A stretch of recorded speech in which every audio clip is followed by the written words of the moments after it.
One day, as I was preparing dinner in the kitchen, I heard a strange noise from my daughter. "Mom, oh no, this can't be," she exclaimed. I quickly turned off the stove and rushed to the dining table where she was sitting. "What on earth is this?" I gasped in shock. To my surprise, there was a wiretap device on the table. Who could have done this, and why? "My name is Gwen, a 37-year-old housewife. I live with my husband, Oscar, and our daughter, Lynn." "Mom, hurry up," Lynn urged. Okay, just a second," I replied, trying to calm my nerves. Lynn is a 10-year-old elementary schooler who loves swimming and never misses her weekly lessons. Watching her grow into a kind and cheerful girl fills me with joy. The three of us, my daughter, my husband, and I, get along very well and live happily together. But life isn't without its challenges. Our main problem isn't with each other, but with my husband's mother, my mother-in-law. She and my father-in-law live just a 15-minute walk from our house. My mother-in-law dotes on her son and has always been uncomfortable with the idea of him not living by her side. At one point, she insisted that we move in with her. She was relentless, but I was determined to maintain our family's independence. My husband, fed up with her constant interference, told her firmly that we couldn't live with her. However, my mother-in-law didn't give up easily and repeatedly insisted on moving in with us. To appease her, we eventually compromised by moving into a house within walking distance of hers. My father-in-law helped convince her, and for a while, things settled down. Even though we lived nearby, my mother-in-law continued to intrude on our lives. During the holiday season, we always had to visit her because of the proximity. Despite my husband and I trying to maintain our distance, she would use the neighbors to pressure us. "Why don't you take care of your mother? Your wife isn't doing her duty. Your mother is in pain, and she went through so much to give birth to you. As the eldest son, it's your responsibility to care for your parents," they would say, echoing her sentiments. Each time, we ended up having to go to her house to keep the peace. I wished she would be as kind to me as she was to her son, but she saw me as an enemy. Every time I saw her, she would pick on me. "When you're feeding Oscar such terrible food, I can't believe it. I feel sorry for him. I wish I could cook for him every day," she would sneer. "Mom, how can you say such things?" "Stop it." My husband would always defend me, but her persistence never waned. "How can it be that you've been married for 2 years and still haven't had a baby, Gwen? I think you might be infertile," she once said, shocking me with her cruelty. Even my husband was furious. "Mom, enough. We're not in a rush. Besides, having a child is a blessing, not something you can force. Don't assume Gwen is infertile based on your feelings. It could just as easily be me," he retorted, with my father-in-law backing him up. "Oscar's right. You can't predict when you'll be blessed with a child. Don't look down on Gwen just because you had a baby early," my father-in-law added. My mother-in-law finally calmed down after their intervention, but the peace was short-lived. Soon enough, she resumed her bullying. When our daughter was finally born, my father-in-law was overjoyed to welcome his first granddaughter. I hoped that having a grandchild would soften my mother-in-law's attitude, but her reaction was far from what I expected. "What? It's not a boy? Are you kidding me? It's your duty to give birth to a boy since you married the eldest son," she complained, completely disregarding the joy of the occasion. After all the pressure she had put on us to have a child, she now had the audacity to complain because our baby wasn't a boy. My husband and father-in-law were equally appalled by her behavior. It became clear that she simply disliked everything about me. As our daughter grew, my mother-in-law showed little affection for her, and Lynn, even as a child, sensed that her grandmother didn't like her. As a result, she became attached only to her grandfather. Seeing this, my mother-in-law's anger grew, and she began to treat both my daughter and me even worse. Despite Lynn being her son's child, my mother-in-law criticized her character, saying, "Even though she's Oscar's daughter, she's not of good character." The situation was heartbreaking, and I wondered how much longer we could endure her relentless negativity.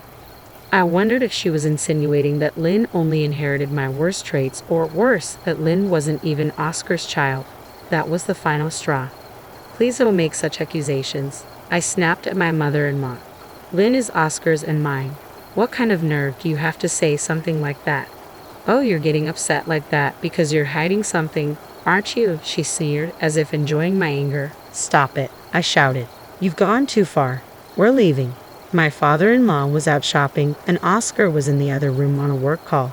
I quickly got Lynn ready, put on her shoes, and headed to the door. When Oscar noticed us leaving, he came over, surprised. "What's going on? What's the matter?" "I'm sick and tired of your mother's horrible attitude," I replied, my voice shaking with frustration. "Did Mom say something again?" She started questioning if Lynn is really yours. "What?" She said, "What?" His face turned red with anger, and he called out to his mother. "Mom, are you serious? How can you say such a thing?" But she didn't even flinch. I just said what I thought. "Oscar and Lynn don't look alike." "Are you kidding me? We're leaving, and we're never coming back." Oscar grabbed his things, put on his shoes, and we left the house, heading home in silence. "That was ugly," he finally said as we got inside. "How insane is she? Does she have any morals at all?" I sighed. "Lynn's just entering a sensitive age. It's terrible that your mother would say such disgusting things, planting negative thoughts in her head." A little later, my father-in-law called Oscar, asking why we left. When Oscar explained what happened, his father was appalled and promised to give my mother-in-law a stern talking to. But despite their anger, my mother-in-law never stopped bullying me. I was sure she'd continue to find ways to annoy both me and Lynn. One evening, Oscar turned to me and said, "Let's stop going to my parents' house." "What? But what about the neighbors? They'll start saying things again, telling us to be good to your mother." "Then ignore them. The neighbors are just strangers. We don't need to care about their opinions." He was right, and I felt reassured. My mother-in-law might be good at manipulating the neighbors, but as Oscar said, we just needed to ignore them.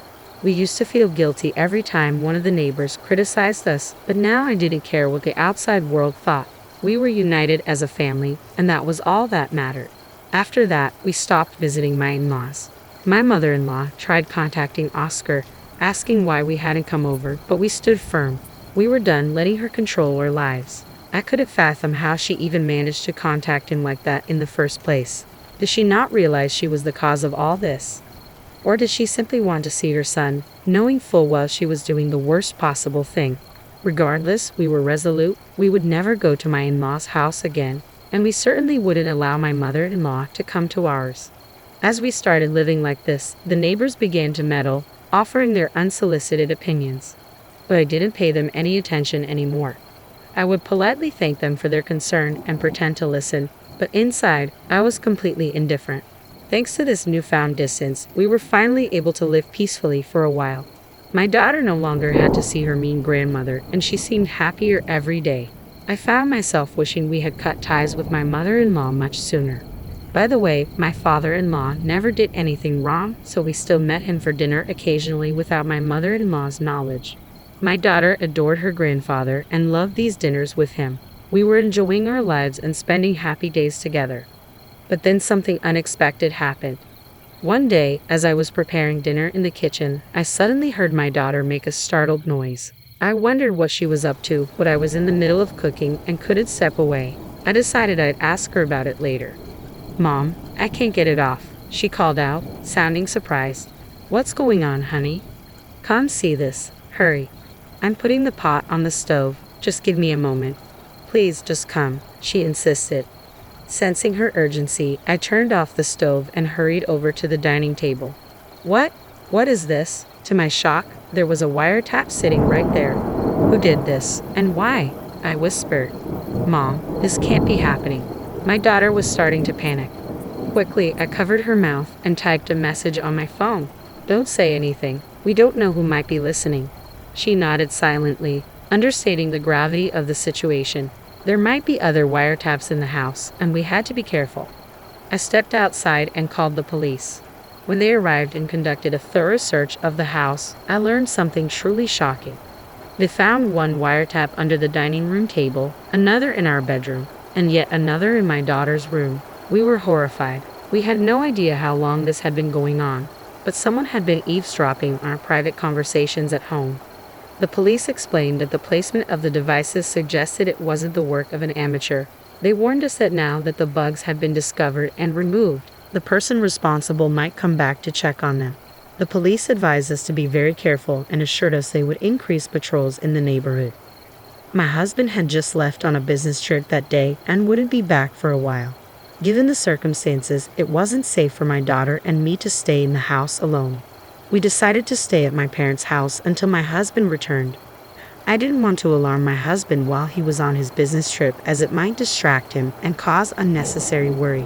I decided it was best to wait until he got home to tell him what had happened. My parents were deeply concerned when they heard that our house had been bugged. They were furious that someone would do something so vile, and insisted that whoever was responsible needed to be caught as soon as possible. My daughter was also very upset and scared. "Mommy, I forgot my stuffed bunny," she said, her voice trembling. "Oh, you did," I replied gently, noticing how close she was to tears. She always slept with that big stuffed rabbit as her pillow, and in her current frightened state, there was no way she'd be able to sleep without it. Seeing her distress, my father immediately suggested we should go and get it for her. "I'll go with you," I agreed. "Thanks, Dad," I said, grateful for his support. Together, my father and I returned to the house. We were both on edge, aware that someone could be lurking around. Moving cautiously, we entered the house and retrieved the stuffed animal from my daughter's room. Just as we were about to leave, we suddenly heard the front door unlock. My father and I froze, covering our mouths to stifle any sound. Footsteps echoed down the hallway, and my heart raced so fast I thought it might burst. My father stood protectively at the entrance to my daughter's room, his eyes fixed on the hallway. The footsteps passed by us and headed into the living room. It became clear that the intruder was likely there to retrieve the bug from the dining room table. My father and I exchanged a look. We needed to get out while we still could. Quietly, he opened the door and peeked into the dining room. "What? Oh my God," my father whispered in shock, his eyes widening in disbelief. I whispered angrily to my father, "Dad, don't make a sound." He turned to me with a puzzled expression and asked, "Is that Oscar?" "What?" I whispered back, shocked by his words. Unable to contain my curiosity, I slowly opened the door and peeked into the living room. To my astonishment, there was my husband checking under the dining table. I couldn't comprehend what was happening. Why was my husband at home when he was supposed to be on a business trip? And why was he examining the spot where the bug had been found? "What are you doing?" I asked, stepping into the room. He froze, startled, and then turned to me with wide eyes. "What are you doing here?" he stammered. "That's my question," I shot back, my voice trembling with confusion and anger. "I thought you were on a business trip. What's going on here, Oscar?" He started to stammer. "Oh no, it's just that." Before he could finish, the front door opened, and we heard a high-pitched, familiar voice. "Oscar, did you recover the listening device?" It was my mother-in-law. "Mom," Oscar began, but then he noticed her shocked expression as she finally realized we were standing there. "Why? What's going on?" I demanded, slowly piecing the situation together. "Oscar, you did this with your mother? You bugged our house?" Seeing no way out, my husband's shoulders slumped as he began to explain. Because you're having an affair, aren't you?" "What?" I was utterly baffled. "What are you talking about?" "The neighbors. They said they saw you with some guy, walking around, letting him into our house during the day, and even going into a restaurant together." I stared at him in disbelief. "What are you saying? I have no idea what you're talking about. I kept getting reports of your supposed affair from different people, and I started to think you were being unfaithful," he admitted, his voice cracking. "Mom even said that Lynn and I don't look alike, so I talked to her about it. She convinced me to bug the house to get evidence of the affair. So I did it, and when the wiretap suddenly stopped transmitting on the day I said I was going on a business trip, I thought something was wrong, so I rushed back to check on it." My mind reeled as his words sunk in. I felt like I'd been punched in the gut. "Unbelievable," I muttered, feeling a surge of anger. "You did all of this because you believed baseless rumors? You let your mother manipulate you into thinking I was cheating on you? But when you keep hearing something like that, you start to believe it, don't you?" He tried to justify. "Don't be ridiculous," I snapped. "Do you really think I would do such a thing? If you can't trust me, why did you just hire a private detective or something? And if you doubt that Lynn is your daughter, why not just do a DNA test instead of this insane behavior?" Oscar's face crumpled as he realized the gravity of his mistake. "I'm sorry. I was wrong. I did terrible things to you. Please forgive me." But it was too late. I shook my head, tears of frustration welling up in my eyes. "It's too late to apologize. I can't do this anymore. Let's get a divorce." "No, please," he begged, desperation in his voice. "I was wrong. We're a family, right? Let's stay together as a family." "That's enough," I said coldly. "I'm so disappointed in you. I can't stay married to someone who so easily believes rumors." Just then, my mother-in-law interjected with a spiteful tone. "Oscar, aren't you glad you're getting rid of this woman? I'm sure she's having an affair, even if she's hiding it. You should get rid of this woman and her daughter once and for all and find someone new," my mother-in-law spat out, even in the middle of such a tense situation. Before I could respond, my father stepped in, shielding me. "Why would the neighbors lie like that? Did someone make them say it? What do you think?" He stared intently at my mother-in-law. She flinched but quickly retorted, "I don't know. Why should I know?" My father didn't back down. "If this is all based on lies, then it's a serious issue. My daughter could sue the neighbors for slander." "That's right," he continued. "Because of the neighbors' rumors, Gwen and Oscar's marriage is falling apart. Should we start telling them now that we're going to sue?" My mother-in-law instantly panicked. "That's too much. They were probably just joking." My father pressed on. "A joke? That's even worse. They should be held accountable." "Why not?"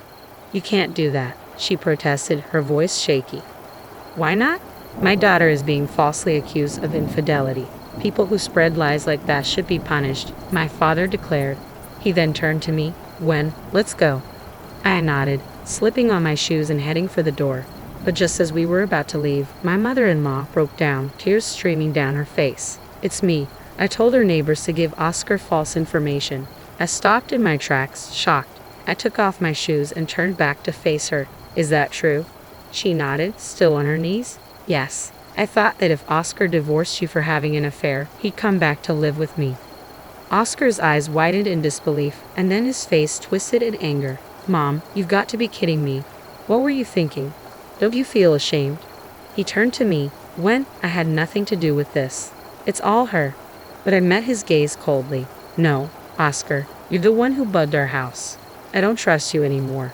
Lynn and I are done with you. I'm divorcing you." With that, I left the house with my father, leaving both my husband and mother-in-law slumped on the floor, their faces pale with shock. Later, I went straight to my lawyer to begin divorce proceedings. I also confronted the neighbors, offering them a deal. In exchange for not suing them, they had to tell me every detail of what my mother-in-law had asked them to do. They confessed everything, confirming that she had orchestrated the entire scheme. As a result, the court accepted my claim, and I was awarded alimony and child support. My mother-in-law's actions even led to her own downfall. Her husband divorced her and kicked her out of the house. She tried to cling to Oscar, but he wanted nothing to do with her after realizing she had caused our divorce. Now, she's living alone in a small apartment, working part-time to make ends meet. As for me, I got a new job and started working full-time. My parents helped me take care of Lynn, who has moved on from her father and is putting all her energy into swimming, something she's loved for a long time. I'm determined to work hard and build a good life for her, focusing on what matters most: her happiness and well-being. What I buy becomes my husband's property too. If that's unacceptable, then maybe we should just divorce. Charles, my husband, often tries to take things from me for reasons that seem completely unreasonable. He even attempts to give gifts I bought for my parents to his own parents, just to make himself look good. But that's not how it works. When I confronted him about it, his face turned pale. Before I married Charles, my grandparents had left me a significant gift, a piece of real estate. I thanked them, thinking this would be a future safety net for both me and my husband. But my grandparents, who were always wise and cautious, advised me to keep it a secret, even from Charles. They insisted that I keep the knowledge of my passive income and financial independence to myself. I felt the pain of guilt about hiding this from Charles, but I chose to follow my grandparents' advice.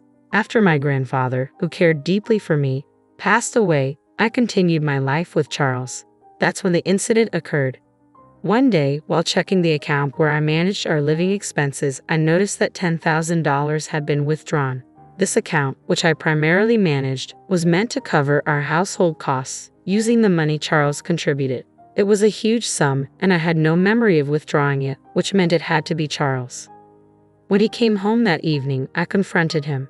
"Hey, $10,000 is missing from our living expenses account.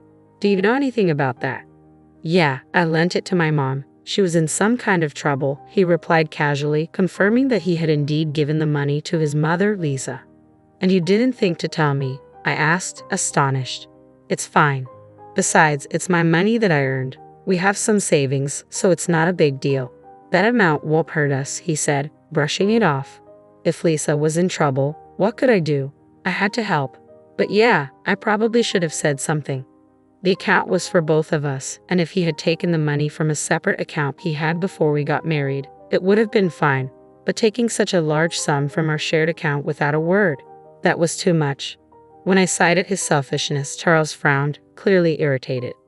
Okay, I'll tell you next time, he muttered, dismissing the issue and quickly heading to the bathroom.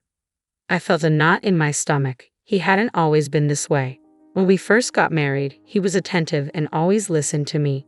Was this how marriage changed people? A few days later, I had no choice but to visit my in-laws' house to drop off a package that had been mistakenly delivered to us. Oh, Megan, thanks for bringing this over. Why don't you come in for a bit? Lisa said, greeting me warmly. I hadn't planned on staying, but it felt rude to refuse, so I stepped inside for a cup of tea. As I sat in the living room, I noticed some new, luxurious items, high-end cosmetics, glamorous clothes, and various health products. Oh, my wonderful son gave them to me as a gift, Lisa said with pride. I realized then that the $10,000 in our account had been used for these extravagances. Charles had told me Lisa was in need of money, but it seemed she had used it on indulgent purchases instead. I couldn't help but feel uneasy knowing that the money had been spent on luxurious products for my mother-in-law. As I sipped my tea, unable to muster a smile, I noticed the shift in my in-laws' demeanor. Their cheerful expressions faded, replaced by a stern, almost threatening look.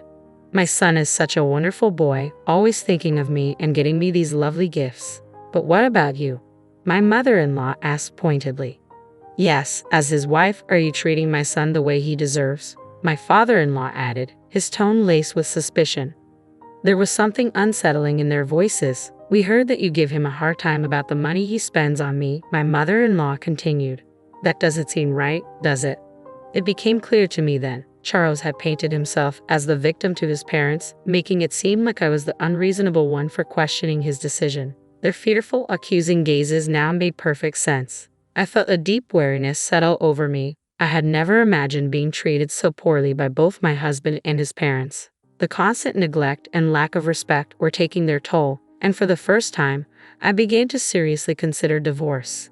I thought that if I divorced Charles, I would return to my parents' house and use my savings from passive income to rebuild their home. The house, a two-story structure built over 30 years ago before my brother was born, had become too spacious and difficult for my parents to manage as they aged. With just the two of them living there now, even the handrails we'd installed for their convenience weren't enough to make it comfortable. A cozy, one-story house would be far more suitable for them. So I immediately called my parents to discuss my plans. Surprisingly, they weren't shocked at all about the potential divorce. Instead, they were thrilled about the idea of rebuilding their home. We're so happy you're thinking of this, my mother said, her voice bright over the phone. Even if we won't be living there for long, it's wonderful knowing it's being done with your income, and you can take over the house afterward. Thank you, my father added. But remember, take it easy and don't overdo it. Their encouraging words lifted my spirits, and I set about planning the rebuild. I was waiting to hear back from the construction company when Charles suddenly confronted me. How dare you use our savings to build a house without telling me anything about it? He shouted as soon as we sat down in the living room. He banged his fists on the table, his face contorted in anger, completely disregarding my feelings. My parents will live in the new house, I replied, trying to stay calm. No, that's not happening. It was built with our joint property, so my parents have just as much right to live there, he insisted, his voice growing louder. Are you seriously planning to cram 4 people into that little one-story house? Shut up and just give me the house, Charles screamed, slamming his fists on the table again. I realized that if he knew about my passive income, his rage would only intensify. But at that moment, I decided it was time to tell him the whole truth. To tell you the truth, I said, steadying my voice, I have passive income. I've actually been saving money from the real estate my grandparents gifted me, I explained. The house is being paid for with that passive income, so I didn't take a penny from our joint funds. Guilt tugged at me for breaking my promise to keep this secret, but Charles's reaction confirmed my grandparents' wisdom. His shoulders tensed, and he began pounding the table even harder. "What kind of wife hides the fact that she has her own income?" he yelled, his face turning red with anger. "You play around with my money while protecting your own, keeping it a secret from me." Watching him lose control, I realized why my grandparents had warned me to keep this hidden. Maybe they had already seen through Charles, knowing what kind of man he truly was. "I'll take the house as alimony," he snarled. "The house you built as my wife is mine too. I'm the head of this family, and if you disobey me, I'll divorce you." His words filled me with nothing but dismay. How had I lived with this man for so long without realizing his true nature? Initially, I had planned to use my passive income as a safety net, something to rely on if we ever face financial hardship due to illness or job loss. I intended to reveal it when the time was right to help sustain our life together. But now, any desire to share that money with him had vanished. "Be my guest," I said coldly as I rose from my seat and walked out of the house, leaving Charles and his demands behind. I couldn't stand being near Charles, but decided to stay at a business hotel for the night to cool off. I planned to return home the next day with a clearer mind. However, when I walked in the following morning, Charles was waiting for me, a smug, unpleasant grin plastered across his face. As I entered, he approached me, holding a sheet of paper behind his back. With a smirk, he revealed it. It was divorce papers, already filled out. "You're lying about that passive income, aren't you?" he accused. "You made it up to cover the fact that you were actually taking money from our joint account." His accusations were as baseless as ever, and I found it impossible to reason with him. I had been honest with him from the start, and now I saw no point in trying to convince him further. "I'm telling the truth. I do have passive income," I reiterated. "Here you go again," Charles sneered. "I know you can't live without me." He shoved the divorce papers into my hand, still smirking. "Let me know when we can move in," he said with a dismissive wave, as if it were all a game. "I'm going out for a drink." He patted me on the shoulder and walked out, humming cheerfully, completely oblivious to the turmoil he'd caused. In that moment, I saw Charles for who he truly was. He hadn't changed. He had simply hidden his true nature from me all this time. From the beginning, he had looked down on me, never once truly considering my feelings. Without hesitation, I packed my belongings, filled out the divorce papers right then and there, and left the house for good. I decided to move in with my parents temporarily, explaining everything to them. We agreed to stay together until the new house was completed. The next day, I knew my life was finally moving in the right direction. I felt a wave of dismay as I looked at my phone and saw that my call log was filled with missed calls from Charles. Then, as if on cue, my phone rang again. It was him. Reluctantly, I answered, hoping this would be our final conversation. "Hello." "Hey," he said, his voice laced with impatience. "All your stuff is gone, you know." His tone left me puzzled. He was the one who had initiated the divorce, so why was he suddenly panicking when I simply left? "Yes, we're getting a divorce, so that's normal," I replied calmly. "I won't be coming back, so feel free to use the empty space however you like." There was a brief silence on his end, as if my words were finally sinking in. It seemed he was beginning to grasp the reality of my situation and the fact that I truly had passive income. After a long pause, he spoke again, but this time in a tone so sweet and pleading that it caught me off guard. Hey, he began hesitantly. "Could you let my parents live in the new house? I don't care if I have to live with your parents too, please?" I was stunned. "I've already told you it's a small, one-story house," I reminded him. "Please," he persisted. "I said I'd surprise my parents with a house." His words left me speechless. How could he even think of giving away a house he didn't own, and to present it as a surprise? It was beyond reckless and utterly absurd. "You don't really care about the savings, do you?" he added, his voice almost pleading. "You have no idea how much I was worrying about the money." I couldn't believe what I was hearing. Charles was still trying to manipulate me, thinking only of himself and his parents without any regard for the truth or the consequences of his actions. "I gave you an allowance, saved for our living expenses, and tried my best to make ends meet," I began, my voice steady. "But that has nothing to do with what's happening here. You're careless with money and you leave all the hard work to others while pretending to have everything under control." You planned to present the house to your parents as if you prepared it all by yourself, didn't you? When in reality, I did all of this for my parents."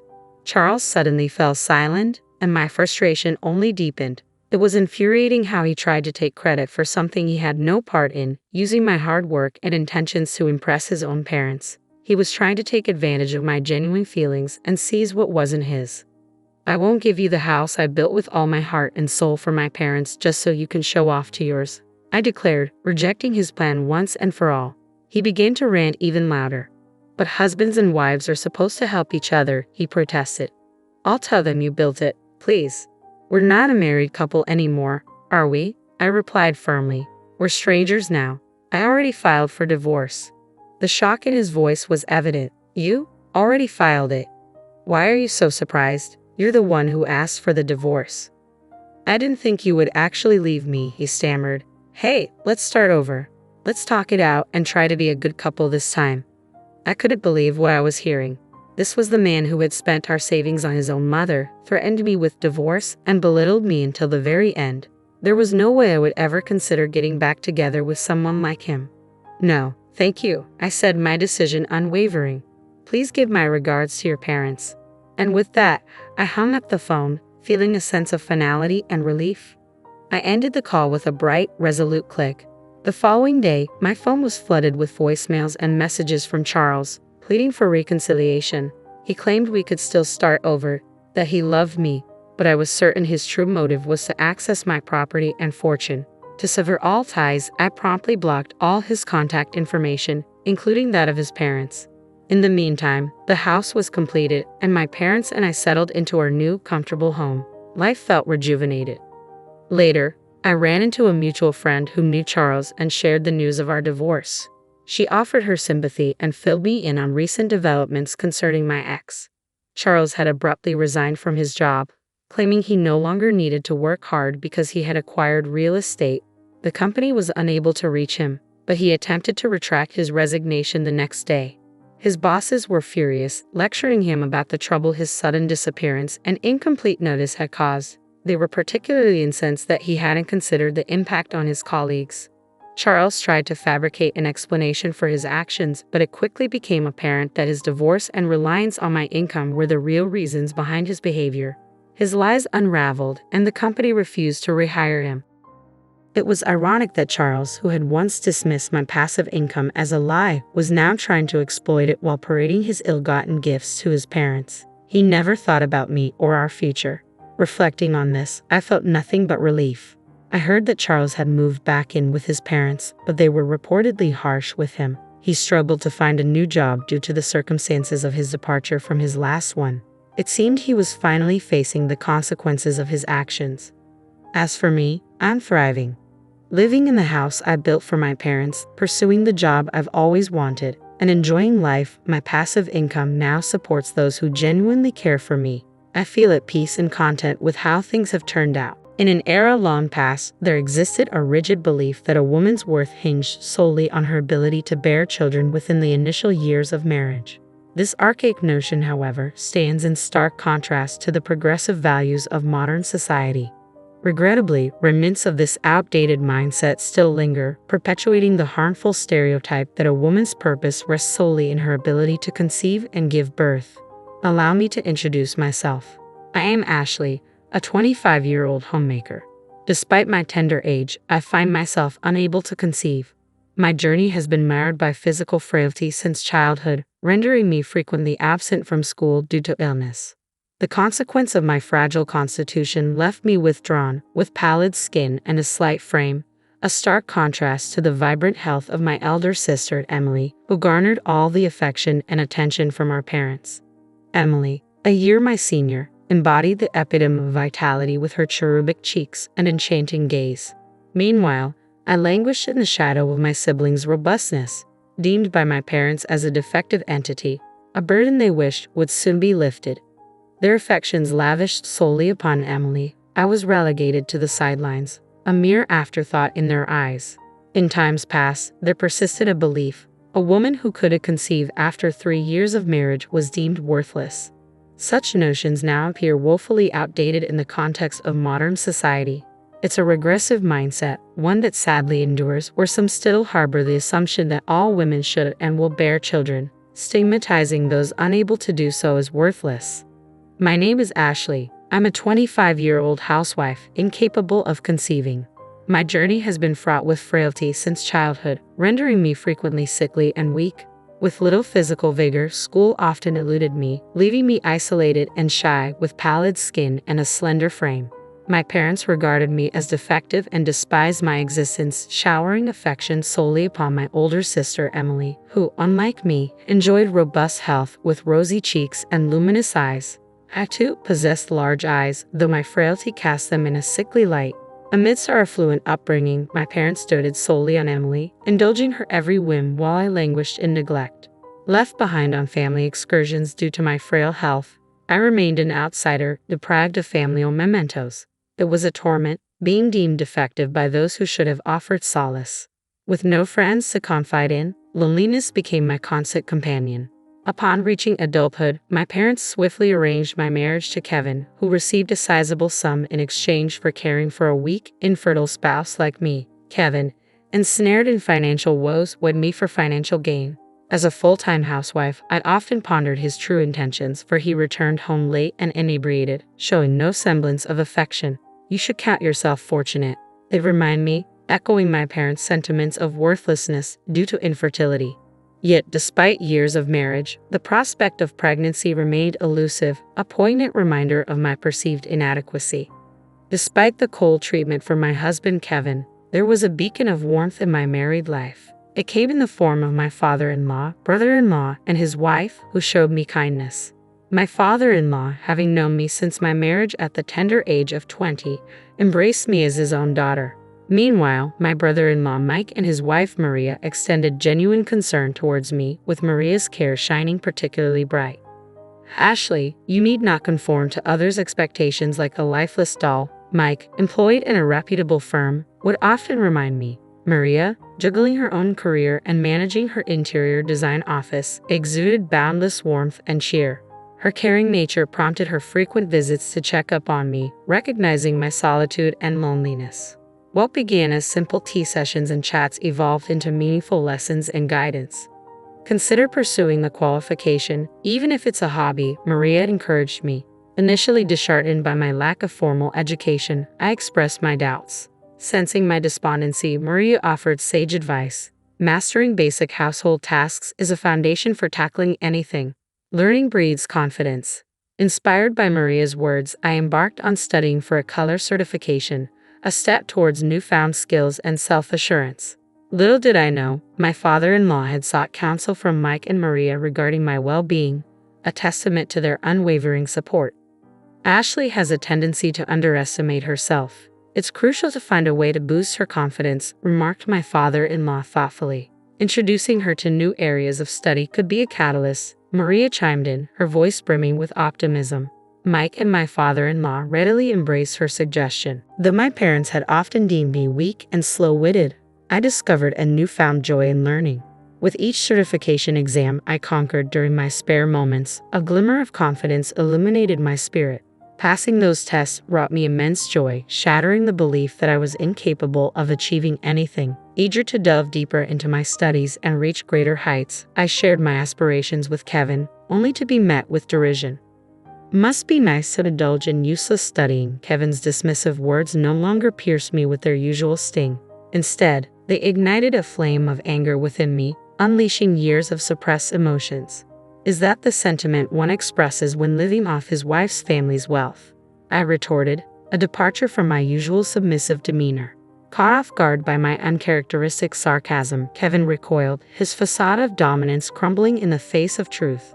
Shut up. I'm nothing like you, a defective product. I'll make something of myself. Kevin's words echoed through the room, laden with anger and defiance. Unfazed by his outburst, I retorted, they say big mouths like yours are all talk. Enraged by my defiance, Kevin lashed out, kicking the wall before storming out, likely seeking solace in drink and revelry. Reflecting on my predicament, I couldn't help but rule my parents' choice of partner for me. Yet their disregard for their frail daughter hinted at their flawed judgment. Marrying Kevin proved to be a grave error. aligning me with a man who squandered my family's wealth for his own pleasure. Ironically, it was Kevin's own family that offered me newfound perspective. Following the confrontation, Kevin vanished for days, presumably with my sister Emily. Despite knowing of their affair, I remained passive, for my parents' unwavering favoritism towards Emily allowed the illicit relationship to persist. Emily, having relinquished custody of her child after divorce, still basked in my parents' affection, a fact that facilitated her clandestine liaison with Kevin. The intentions of my parents, Emily and Kevin, were glaringly evident to me. It seemed they were orchestrating a scenario where Kevin would eventually divorce me. If Emily were to conceive, my parents would undoubtedly prioritize her desires over my well-being. Anticipating the inevitable day when my sister would abscond with my husband, I steeled myself, confident in my ability to withstand the impending storm. Sometime later, we convened at my father-in-law's residence. While I maintained regular visits, Kevin's absence from his family home had become conspicuous. Consumed by pride, Kevin incessantly measured himself against his brother Mike, a graduate of a prestigious university now employed by a major corporation. Though neither my father-in-law nor Mike ever addressed this disparity, Kevin harbored a deep-seated sense of inadequacy. Initially, Kevin had taken pride in marrying into wealth, viewing me as a symbol of his ascent. However, my father-in-law remained indifferent to his son's status, showering affection upon me while adopting a stern demeanor towards Kevin. Though he lavished praise upon Maria, Mike's wife, for her accomplishments, beneath the veneer of admiration lay a simmering jealousy towards his brother's life. Maria is truly remarkable, successful in her career, a devoted mother, and an accomplished woman. Ashley, on the other hand, lacks intelligence and competence, Kevin would remark, thinly veiling his flattery towards Maria with insults directed at me. Though Maria appeared visibly perturbed by his words, she gracefully brushed off Kevin's disparaging remarks. Ashley is my sister as well, and I find it unacceptable when she's insulted, Maria asserted firmly, her tone brooking no argument. Mike, nodding in solidarity, echoed her sentiment. Kevin, before comparing Maria and Ashley, consider your own actions, Mike cautioned, his words laced with concern. With a dismissive click of his tongue, Kevin's immaturity became glaringly apparent, leaving me feeling profoundly embarrassed. My father-in-law, his gaze clouded with bitterness, had always treated his sons equally. Yet their disparate paths had left him disheartened. Though he had confided his frustrations to me in the past, today he found his voice, reproaching Kevin sternly. Have you no shame, Kevin, relying on Ashley's family wealth while shirking your responsibilities? Ashley is a devoted wife. If you're to be a husband, you must learn to support yourself. It's a simple concept, he admonished, his words tinged with disappointment. Flushed with anger, Kevin retorted defensively, Dad, Ashley was useless, a burden. I'm merely returning the favor. Mike, speaking on behalf of his father, delivered a cutting blow. Kevin, as your brother, I'm compelled to tell you, your mindset is toxic. Normally quick to anger, Kevin's response was met with a rare silence, broken only by his cursing and abrupt departure. As I moved to intervene, my father-in-law held me back with a heavy sigh. I'm sorry, Ashley. I had hoped marriage would instill in him a sense of responsibility, but it seems that's not the case.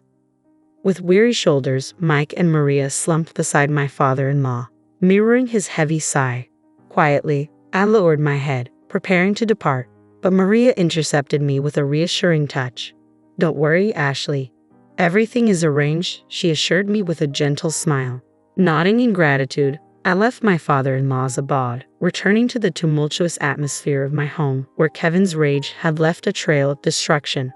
The room bore the scars of Kevin's tantrum, strewn with wreckage as he drunkenly bellowed his intentions. I'm divorcing you, the barren one. Emily will be my new wife, he proclaimed triumphantly, reveling in the supposed consent my parents had given. So, Kevin had indeed chosen Emily. My parents had always catered to her whims, even at the cost of my marriage. They didn't object. Kevin had been well aware of my infertility when he married me, exploiting me for his convenience. Yet, it was Emily who desired Kevin, and my parents tacitly condoned their affair. Perhaps now craving grandchildren, they saw Emily's potential pregnancy as an opportunity to unite her with Kevin. Such manipulative machinations were within my parents' capability. When Emily divorced previously, she relinquished custody of her child, deeming them unattractive due to their lack of attachment to her. Emily was self-absorbed, prioritizing her own desires above all else, even her own child. My heart ached for the potential plight of the child born to Emily and Kevin, envisaging a future overshadowed by their self-centeredness. Would such selfish parents be capable of fostering genuine happiness in their offspring? I pondered. Kevin, oblivious to my concerns, derided me, urging me to depart as we finalized our divorce proceedings. "I'll pay you alimony, you worthless," he sneered, oblivious to the fact that it would be my parents providing financial support. With a heavy heart, I signed the divorce papers, gathered my essentials, and bid farewell to the house. Choosing to forego seeking solace at my parents' abode, I sought refuge in the comforting embrace of Mike and Maria. I had confided in them about my suspicions regarding Kevin and Emily's affair, a notion Mike reluctantly entertained. Sensing the urgency of the situation, Maria had already begun preparations for my arrival. As I stepped into their home, their shy son peeked out briefly before retreating into hiding. He bore a striking resemblance to Maria and exuded an endearing shyness. Gathering around the table, we deliberated on our plans for the future. Maria, ever the pragmatic thinker, had secured a living arrangement for me, ensuring my safety and well-being amidst the tumult of divorce. With gratitude swelling in my heart, I found solace in the unwavering support of Mike and Maria, determined to navigate the uncertain road ahead with their guidance. I settled into the company housing provided by Maria's interior design firm, preparing to embark on a new chapter as an employee there. Despite my apprehension about entering the workforce for the first time, Maria's reassuring smile offered a beacon of encouragement. "Don't worry, Ashley, you got this," she reassured me with unwavering confidence. Under Maria's nurturing guidance and Mike's administrative support, I severed all ties with my family following the divorce. Mike took charge of informing my former father-in-law of our decision, emphasizing our collective disassociation from Kevin. Though saddened by the turn of events, my former father-in-law understood and extended an open invitation for me to continue visiting, now that Kevin was no longer a part of our lives. Thus, I formally liberated myself from the shackles of marriage and embraced newfound independence. With alimony from Kevin and severance funds from my parents, I embarked on my journey towards self-sufficiency. Refusing to rely on my parents' financial support any longer, I returned the severance money untouched, determined to forge my path independently. Embracing my role at Maria's firm, I began by learning the ropes under the tutelage of one of her subordinates, Stephen. A jovial companion around my age, Stephen imparted his knowledge between his hectic schedule, fostering a sense of camaraderie as we navigated the intricacies of the job together.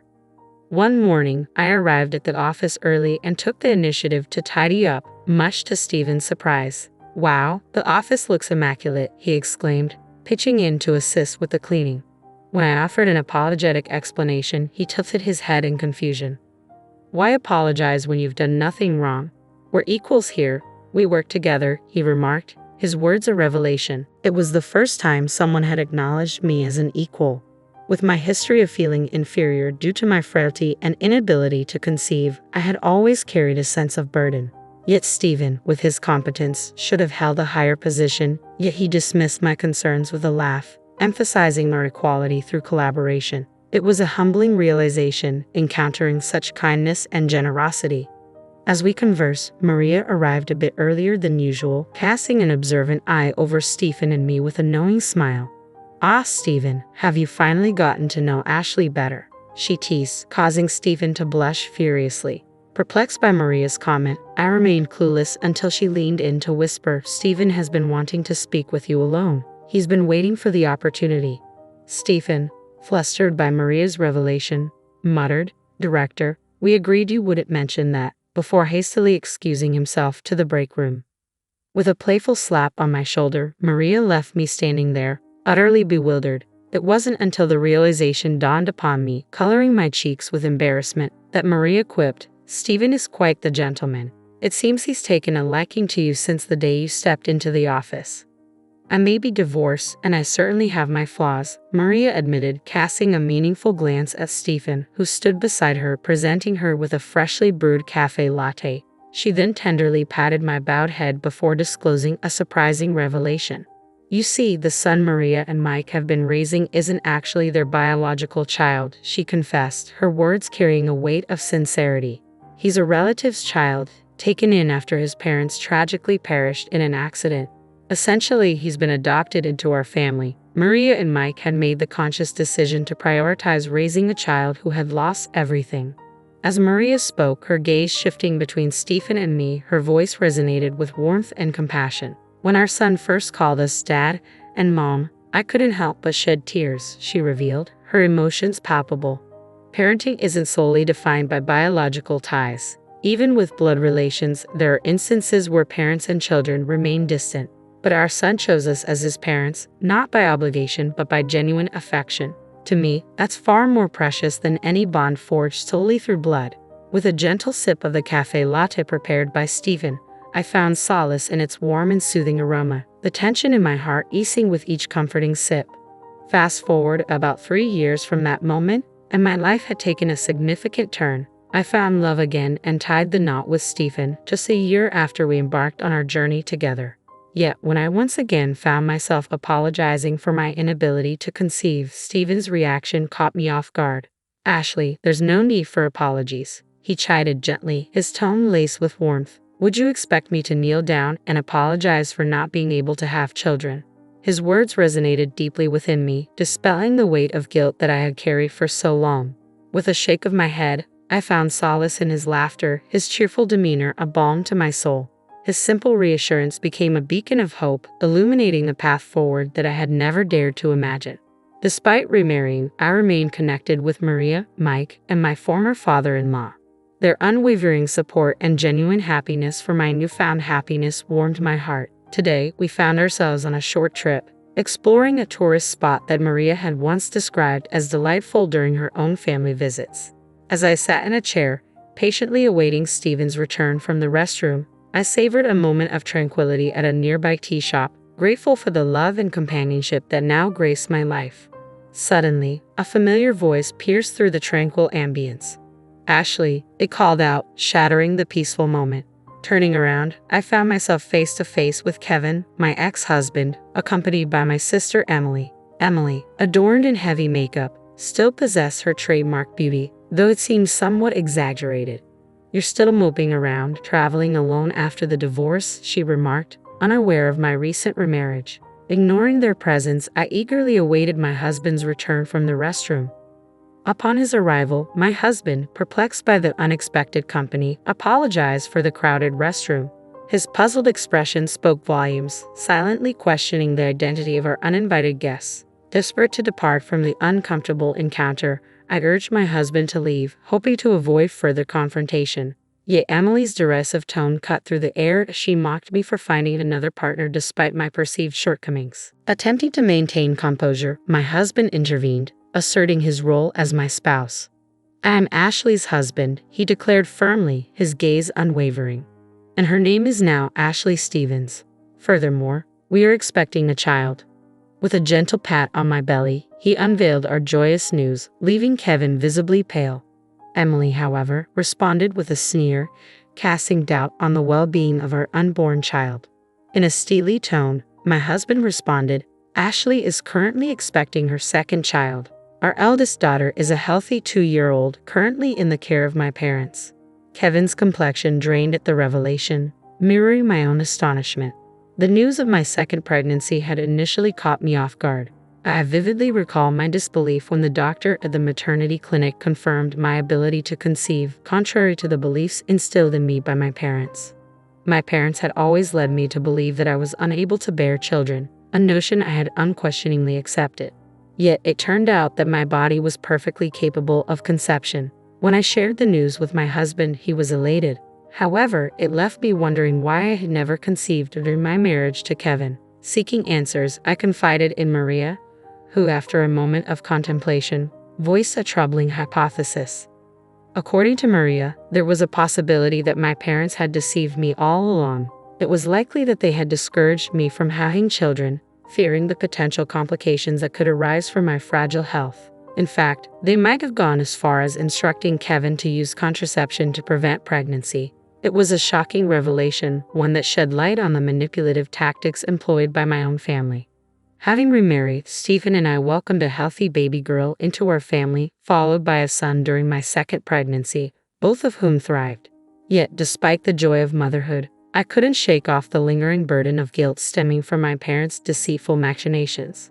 As Stephen and I prepared to depart, Emily's cruel words pierced through the air, her smirk laden with malice. Had terminated Kevin's pregnancy. It was a botched attempt, she jeered callously, admitting to aborting the fetus due to potential disabilities. Kevin, desperate and pleading, implored me to relinquish one of my children, fearing he would be disowned otherwise. Emily's laughter echoed with malicious glee. Fueled by rage, I was on the verge of erupting, but Stephen's firm grip on my arm halted me. With a contemptuous glare at Kevin and Emily, Stephen's voice dripped with disdain. "Save your vile remarks for your own demise," he spat out, his disgust palpable. Without another word, he guided me away, refusing to dignify their cruelty with a response. I followed suit, casting a final disdainful glance over my shoulder, feeling as though I had glimpsed the depths of depravity reserved for their unborn child. In due time, I welcomed a baby boy into the world, adding to the challenges of caring for my 2-year-old daughter and newborn son. Despite the demands of motherhood, my husband stood by my side, offering his unwavering support. Meanwhile, my ex-husband Kevin found himself deserted by Emily, left to fend for himself as his financial woes mounted. Rejected by my former father-in-law and brother-in-law when he sought assistance, Kevin's predicament left them dumbfounded. As for my selfish parents and sister Emily, their actions eventually led to their downfall. Emily's reckless pursuits, including affairs with married men, resulted in numerous lawsuits and hefty alimony payments. Gradually, her fortune dwindled, and her reputation crumbled. Unable to intervene, my parents watched helplessly as Emily's actions drained their assets. To compound matters, Emily's ill-advised dealings with a dubious company left her ensnared in a web of debt, pursued by relentless creditors. My parents and Emily have fallen on hard times, but their plight no longer weighs on me. They are mere blood ties, estranged from my true family, my loving husband and our 2 precious children. Their well-being is my sole concern now. As I tended to our son's needs, my husband delighted in play with our daughter, their laughter filling our home. Observing their joyous interaction, a wave of gratitude washed over me. Caught up in the moment, I found myself smiling uncontrollably. My husband, noticing my expression, inquired, "What's on your mind, Ashley?" "I'm just overwhelmed with happiness to be with you, Stephen," I confessed. With a playful grin, he teased, "Well, you're Mrs. Stephen too." His light-hearted remark elicited laughter from all of us, filling our hearts with warmth and contentment. My name is Jennifer, a 32-year-old professional. My husband, Donnie, is 30 and also employed. We got married 2 years ago. Donnie might seem a bit unreliable at times, but he's a kind-hearted person and quite capable of managing the household chores. I'm a career-driven woman, finding fulfillment in my work and the achievements it brings.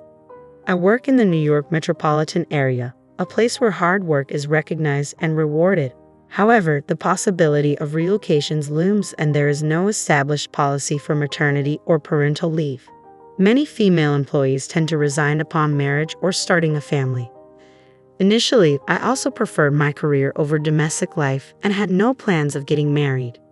When Donnie proposed, expressing his desire to marry me, I initially turned him down. "I love my job," I said. "I'm a section chief now, but I want to climb higher. I can't picture settling down or having kids." However, Donnie understood my ambitions and promised we would share the housework and not have children. His understanding nature eventually won me over, and I agreed to marry him. Although we both work and sometimes don't divide the chores exactly as planned, we support each other and manage pretty well. We face some annoying comments from my in-laws like, "You should prioritize your home over your work," or "Aren't you going to have kids?" But it's not too troublesome since Donnie always stands up for me. Living with Donnie has been a pleasant experience, and I've come to appreciate the beauty of married life. Then one day, my supervisor, the department manager, called me in to discuss a potential transfer to a branch office. He said, "What do you think? The position is at a regional branch, but you'll be back at headquarters after 2 years. You'll be a section chief at the new location, and if you keep up the good work, a promotion is guaranteed upon your return. You could even become the first female department head. Not a bad offer, right?" Accepting or rejecting this transfer would significantly impact my career. In our company, everyone who has advanced to department manager or higher has undergone a transfer. Refusing could mean staying at the section chief level with the risk of demotion or being moved to an irrelevant position. Before marriage, I would have jumped at this opportunity without hesitation. But now, as a married woman, I felt a bit restrained. I told my department manager, "Thank you for considering me. Personally, I would like to view this positively. However, since it involves a transfer, I need to discuss it with my husband. Could I get back to you after that?" He replied, "Oh, right, you're married. You can choose between going alone or moving with your family. Discuss it thoroughly. I'll be expecting a positive answer." When I got home, I talked to Donnie about it. "I've been offered a transfer," I explained. "I might have to go to the countryside, but if I work hard for 2 years, I can return here. If I continue to perform well, I can get promoted. I want to accept this offer if you're okay with it, Donnie. We can either move together, or I can go alone. What do you think?" Donnie seemed surprised at first, but after some thought, he said, "Your dream can come true if you accept this transfer, right, Jennifer?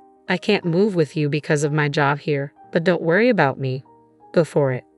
With Donnie's encouragement, I informed the company that I would be moving alone for the transfer and began negotiating the terms and conditions. The company agreed to cover my relocation expenses.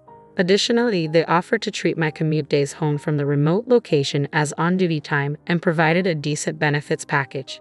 These factors convinced me to accept the transfer to the branch office. After receiving the official transfer order, I made the decision to relocate to the countryside. I found out I could rent a company apartment at a reasonable price, so that's where I opted to live. On the day of the move, the movers had already transported my belongings, and my husband came to see me off at the station. "Thanks for seeing me off. I'll keep in touch regularly and try to come home as often as I can." "Yeah, I'll be waiting. Just because you're working remotely, don't overdo it." "Same goes for you. It's time to go. Take care." "Okay, I'm heading out." And so, my journey as a remote employee began. I had initially planned to return home during extended holidays and quieter periods, but trouble soon arose at the branch office shortly after my transfer. I can't take orders from a woman. I don't trust someone who just appeared out of nowhere. I encountered resistance from the local employees who refused to acknowledge my authority. Baseless rumors circulated about me, my directives were ignored, and even my phone calls went unanswered. In the midst of this, a serious mistake occurred in a project that one of my subordinates had been overseeing, deliberately excluding me from the process.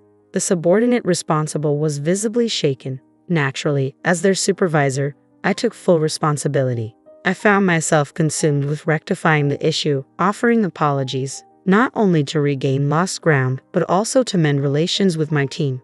Witnessing my challenges, my supervisor offered some guidance. "I've been through a transfer myself, so I understand what you're going through. It might feel unjust, but you can't simply impose your authority here. Effective communication, empathy, and building relationships laterally are key." Taking my supervisor's words to heart, I focused on forging horizontal connections by spending more time with everyone at the branch. Despite not initially being part of the neighborhood association, I discovered that the company's rental housing fell under its umbrella, prompting me to join. Before I realized it, I found myself struggling to carve out personal time and often unable to return to my home, where my husband patiently awaited my return. I kept in touch with my husband, but after a few months of remote work, it became increasingly difficult to reach him at night via phone or text. "I'm stuck at the office late every day. It's chaos," he'd explain. Exhausted, I often found myself drifting off to sleep. His explanations seemed plausible, and amidst my own busy schedule, I didn't think much of it, focusing my energy on my work. Even during a rare slow period, when I decided to return to our home in New York on short notice, I couldn't reach him. So, I abruptly left my remote location and headed home. Upon opening the door, a strange feeling enveloped me. A woman I didn't recognize dashed to greet me, saying, "Justin, welcome back. If only I'd known you were coming home early, I would have prepared." The woman and I stood frozen, staring at each other in disbelief. Eventually, she broke the silence. "May I ask who you are? And who might you be?" "This is my home," I replied firmly. "There must be some misunderstanding. I live in this house," she insisted. After a feeble exchange of arguments, we decided to step outside to verify the house number. To my astonishment, the nameplate displayed the custom one I had ordered. The key fits, and the nameplate is correct. This is my house. I'm going in, I declared. Wait, what are you doing? Stop, she protested. Ignoring her protests, I pushed past and entered the house. Once inside, I immediately noticed the drastic changes. New curtains, different furniture, a complete overhaul of the interiors. In the living room, a framed photo captured my husband and the woman at a theme park. The kitchen held mugs unfamiliar to me, while the bathroom revealed strange toothbrushes and skincare products. Even the shower boasted women's shampoo and conditioner. As I inspected further, the bed linen sported a design I didn't recognize, and the wardrobe held only the woman's clothes, with none of mine in sight. My husband's belongings were tucked away in a room at the back of the house, as if the woman had seamlessly moved in and taken over while I stood there in shock. I swung the front door open. I'm back. Lola, did you invite a friend over? I asked. Justin, thank goodness you're here. This woman just walked in like she owns the place, Lola exclaimed. The man the woman referred to as Justin was undoubtedly my husband. Catching sight of me, he looked taken aback. What are you doing here? He asked. Donnie, since when did you go by Justin? Can you explain what's happening? I confronted him. What are you talking about? This is Justin, isn't it Justin? He replied hesitantly. Well, you see, caught between us, my husband appeared flustered. Lola, this man's real name is Donnie. Isn't that what's on your driver's license? And I'm Donnie's wife, Jennifer. I interjected. That's not true. He told me he was divorced, Lola retorted. Donnie, you need to explain everything clearly, I demanded. Jennifer, you were hardly ever home, and I felt lonely. So I thought I'd give a dating app a try and met Lola, Donnie confessed. I see. So Justin is your alias on the dating app? I inquired. No, it's not like that. I was worried about using my real name, so I used a fake one. But I kept my last name, Donnie explained. And why lie about being divorced? In Lola's dating app profile, she mentioned, I've only ever attended all-girls schools and have never dated a man before. Looking for someone who's willing to be serious about a relationship with the goal of marriage. It really struck a chord with me, so I fibbed about being divorced to win Lola over, and we ended up moving in together. Why on earth would you do that? I exclaimed in disbelief. At that moment, my husband launched into a defense of his actions. It's because you're always away for work. It's only natural for a man to crave companionship. We've been leading separate lives due to your demanding job and the overtime and weekend shifts. I just wanted a cozy home where my wife would be waiting for me with dinner ready, he explained defiantly. I was stunned by his confession, realizing that my perception of his supportiveness towards my career might have been misguided.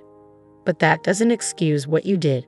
Your actions were despicable. If you wanted to be with someone else, you should have had the decency to end our marriage first. Why didn't you do the right thing? I demanded. I cared for both of you. I never intended to leave either of you, my husband defended himself. After everything you've done, it was inevitable that I would find out when I returned. It's beyond belief that you thought you could deceive me. I shot back. Well, if you had kept your promise and returned home, none of this would have happened. Your absence pushed me to seek companionship elsewhere, he argued. What nonsense. I've explained to you how demanding my work has been, I retorted. Our argument escalated into a heated exchange, with the woman my husband had been involved with standing there, visibly shaken. She realized she had been deceived by a married man and dragged into his deceitful game. So it was all a lie? You've made a fool of me. I'm leaving right now, she declared, storming out. Lola, please, just hear me out, my husband pleaded as he attempted to halt the other woman, who was hastily packing her belongings. Don't you dare touch me with those deceitful hands of yours. I can't trust a single word that comes out of your mouth, she spat back, her voice laced with anger and betrayal. With a final curse directed at my husband, the other woman stormed out, heading for her parents' home. Fuming with anger and a desire for retribution, I resolved to punish my husband for his infidelity. Gathering evidence meticulously, I amassed a collection of proof to take back with me. Upon returning to my work assignment, I wasted no time in hiring a detective to uncover details about my husband's mistress. The investigation unearthed that she was the daughter of an executive at a company closely associated with my husband's business partner. Armed with this information, I instructed my lawyer to dispatch evidence of the affair to both my husband's residence and the other woman's parents. Upon receiving the incriminating documents, my husband vehemently protested, expressing his reluctance for a divorce. Unmoved by his pleas, I braced myself for a protracted legal battle, even considering the possibility of taking the matter to court. Unexpectedly, the other woman's family reached out to my lawyer, prompting us to arrange a meeting at their office. To my surprise, the other woman and her parents showed up, offering their sincerest apologies. "We are deeply sorry. Our daughter's actions have caused you immense trouble, and we take full responsibility for that. She has always been sheltered and quite naive about the world. Despite our efforts to arrange a marriage for her with someone we deemed suitable, she longed for a more liberated love. She met your husband without our knowledge and unfortunately got carried away without truly understanding who he was. She mentioned meeting a divorced man on a dating app and expressed a desire to move in with him. Despite our pleas for her to cease contact with him, she refused to listen. She became so entangled in her fantasies that she ran away from home to be with him. Upon realizing she was the other woman, she was devastated and has since sought therapy. We are prepared to offer you a settlement of $50,000, and we kindly request that you keep this matter confidential." With solemn expressions, the other woman and her parents extended their hands, shaking mine firmly. "I appreciate your apology. However, I'll accept it under one condition. I'm in the process of pursuing a divorce, but my husband is unwilling to agree. If you're willing to cooperate by providing testimony if this escalates to a trial, then I'll agree to the settlement," I stated firmly. "We agree to cooperate, but we're concerned about our daughter's future. We prefer to avoid any permanent legal repercussions," they responded. "Fortunately or unfortunately, my husband's workplace is a client of yours," I revealed. In an unexpected turn of events, the woman my husband had been unfaithful with and I formed an unlikely alliance. Together, we plotted to teach him a lesson. His workplace would soon face a crisis due to his altercation with an executive at one of their client companies. Naturally, all blame would fall squarely on my husband. Meanwhile, back at home, his parents remained oblivious to the turmoil, attempting to reach out to him as they always did. "Jennifer isn't answering our calls, and she won't return them either. Is she so wrapped up in work that she's forgotten about us? When is she planning to come back? We miss seeing our grandchild," his mother lamented. "Mom, you don't understand. I cheated on Jennifer while she was away on assignment, and now it seems like we're headed for a divorce," my husband confessed. His mother's response was surprising. "That woman who neglects Donnie to focus on her job is to blame. Perhaps it's best if you break up with Jennifer and reconcile with the woman you had the affair with," she suggested. It became apparent that my in-laws had chosen to align themselves with the other woman's family, possibly because they perceived them as wealthier than ours. They launched a series of attacks against me, bombarding me with calls that I eventually had to block. Undeterred, they began calling me at work. When I refused to engage with them, they took matters a step further by showing up at my workplace, causing a commotion and creating a scene. "Release our son. It's your fault for being such a career-focused woman that our son strayed. He'd be happier with his lover, so stop interfering," his parents demanded. In response, I exclaimed, "What are you talking about? I'm the one seeking a divorce from Donnie. He's the one resisting, and besides, the woman he cheated with has no interest in reconciling with him. He deceived the daughter of a business executive into a relationship, and they're rightfully upset. This is going to cause a lot of trouble." Upon realizing that their son had injured a significant client, my in-laws swiftly changed their tune and attempted to reconcile with me. "Oh dear, we had no idea it had escalated to this point. We must have misunderstood. We apologize. Our son has acted foolishly, but he's regretful. You'll forgive him, won't you, Jennifer?" they pleaded. "I must decline. You've just criticized me, and now you expect me to forgive you. Please leave," I asserted firmly. Refusing to budge, they persisted, prompting me to have them escorted out by security. Their disruptive behavior led my company to take legal action against them for obstructing business. Following these events, I finally received the compensation owed to me by my husband and proceeded with the divorce. Additionally, the other woman's family sought compensation for the breach of her chastity and the costs of her psychiatric treatment. With the repercussions of his actions tarnishing his reputation at work and the financial strain of hefty compensations, my husband found himself overwhelmed with debt. Unable to afford to resign, he found himself trapped in a difficult situation. After 2 years of being away on assignment, things had finally calmed down. As I prepared to return to the main office, I reflected on my journey. Successfully completing my assignment had been a significant achievement, leading to my promotion to department manager. It dawned on me that had I not taken on this assignment, I might still be stuck in a loveless marriage. Yet deep down, I knew that a man like him would have strayed sooner or later, and conflict with his parents would have been inevitable. Through this experience, I've come to understand that I'm better suited for the demands of work rather than the complexities of family life. Now, I find myself immensely fulfilled and content. Hey Judy, what's wrong? It was a cold day with Christmas carols echoing through the city. I paused to admire a tree ornament that had caught my eye. My husband, his breath visible in the chilly air, turned his head to look at me from a few steps ahead. He smiled softly, his ears flushed from the cold. I adored the way he looked at me. Nothing. Let's head home and have dinner. I've made a hot stew for this particularly cold day. Sounds great. Laughing, we held hands and strolled down the street. A familiar Christmas tune drifted into my ears. I'm Judy, I began, and what I'm about to tell you is a rather strange Christmas miracle I experienced a few years ago, and the story leading up to it. You're late. Before I could respond, I flinched at the sharp edge in my husband Dan's voice. Where have you been? I just went to the closest deli, I replied, trying to stay calm. It was mid-December, and it felt like snow was imminent. I'd been chased out of the cold without my coat a short time ago. Are you trying to fool me? I'm the breadwinner of this household. When I come home, I expect dinner to be ready and served. Can't you even manage that? He glared at me displeased as he looked at the dinner. No hot sauce. How can you eat chicken wings without it? Don't mess with me.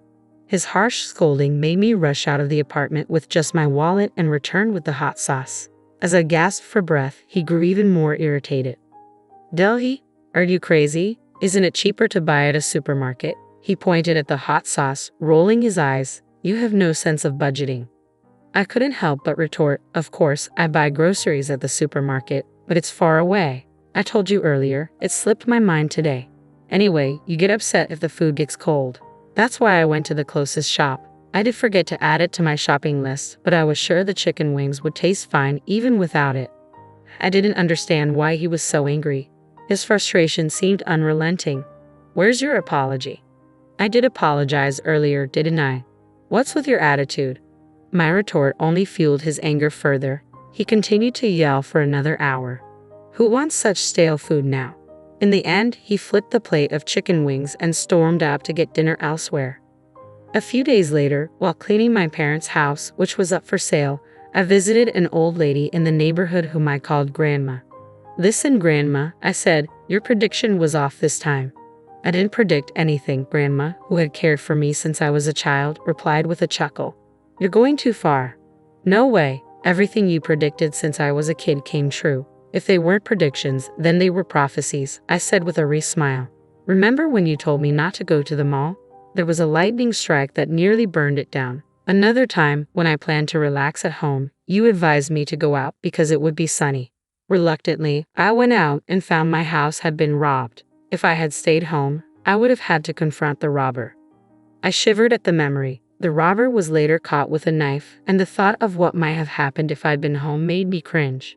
Despite her dismissive attitude, Grandma listened as I spoke with seriousness. I don't think I would have been prepared for my mom's illness if he hadn't told me, especially since she was my only family. My mom always said that you gave her peace of mind. You had told her that I would be blessed with something wonderful on a Christmas not far away. It brought her comfort to know that I would have a bright future before she left me. She shared this with me from her hospital bed. It was a ray of hope for her, and seeing her contented was a testament to her love for me. So when Dan proposed to me on Christmas Day, I thought it was just as you had predicted. I met him through a mutual friend. At first, he seemed like a humble and gentle guy. But once we got married, his true colors showed. He became an arrogant husband. Like the hot sauce incident, he got upset over trivial matters. He complained that the food was too cold and the salad was lukewarm, even though he had ignored the food for a long time, playing on his phone. It wasn't just about food. He criticized nearly everything I did. How I cleaned the apartment, washed the clothes. Nothing seemed to please him. It made me feel trapped and suffocated. I didn't want to go back home to him. I went to Grandma, feeling a sting in my nose as I spoke. Now, it's almost sunset. Don't you need to go back and cook dinner? Grandma said, urging me with a glance at the sky. Feeling softly rejected, I stood up slowly. "You're going to be okay as long as you stand your ground," she assured me. "Even though you'll face struggles, you will find happiness one day. You'll have a Christmas that will make you jump for joy. So just live honestly and stay true to yourself. God is watching." Her words softened my heavy heart. I turned around, contemplating her reassurance. "Is it a prophecy?" I asked. "Let's see. I'm just an old woman," she replied with another ambiguous smile, leaving me puzzled. Maybe if I put in more effort, it might change. I decided it might be too early to judge her original prediction. But as I went about preparing dinner, ironing my shirt, and dealing with Dan's hostility, things only worsened. It had been less than a year since we married, and already he took it for granted to order me around. He was constantly grumpy and overbearing, never offering a kind word. One night, he stormed in, his anger palpable. "Who do you think you are?" he snapped. "Why did you leave me waiting outside? I have to microwave my food now. God damn it, your laziness is infuriating." I sighed in frustration. "I had a co-op meeting tonight. I'd even left a note on the table for you." "Shut up. That's no excuse for lazy cooking," he yelled. "What do you mean you didn't cut corners?" I prepared the main course and sides as usual, but to him, if it wasn't freshly cooked, it was considered cutting corners. His logic was skewed and his demands were unreasonable. "You should always come before anyone and anything," he insisted. "I've been telling you, you're my wife and you must obey me." His incomprehensible demands left me stunned. He stood on his dignity, proclaiming, "You have no family or relatives and can't live on your own. A scum like you should just shut up and worship me. If you can't, I'll divorce you." His smirk seemed to reveal that he was merely relieving his stress by making me submit. "Anyway, give me a foot massage." I tried my best to restrain myself from snapping back.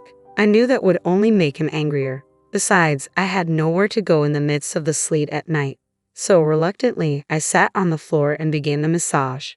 My life continued in this oppressive pattern until one day, while grocery shopping, I suddenly fainted from excruciating pain and had to be rushed to the hospital by ambulance. As the doctor explained my condition, I felt my mind go blank. "This virus is transmitted through sexual intercourse," he said. "I had your husband tested as well. Both of you are infected. You didn't realize it because there were no symptoms." He continued, "Unfortunately, you'll need surgery, and I'm very sorry to say this, but the chance of conceiving in the future seems extremely unlikely." Dan quickly followed the doctor, and I was left grappling with the devastating news. I couldn't have a baby. As I repeated the doctor's words to myself, my mind was slowly overtaken by darkness.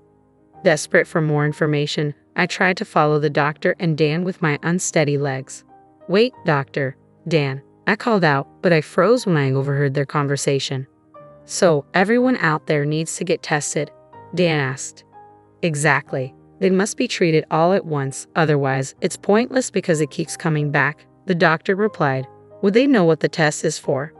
"Of course," Dan said persistently. I listened in despair as the conversation unfolded. It turned out Dan had been seeing at least 3 girlfriends and was still involved with one of them.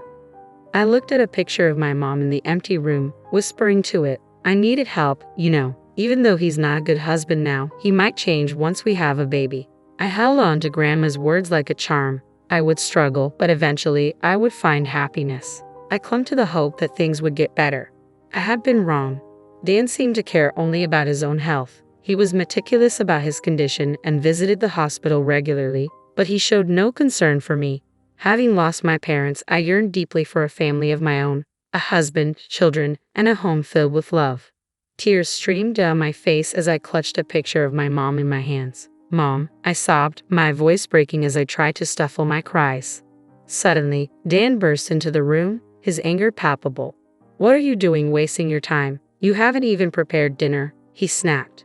He threw the divorce papers down onto my head as I sat there, stunned. "Here are the divorce papers. This is your punishment for neglecting your duties and disobeying me." His voice was harsh and his demeanor was deranged. "You're so irritatingly depressing. I'm ready to divorce you at any time. It's no problem for me, but you're the one who will be in trouble. Instead of slacking off to your duty if you don't want a divorce."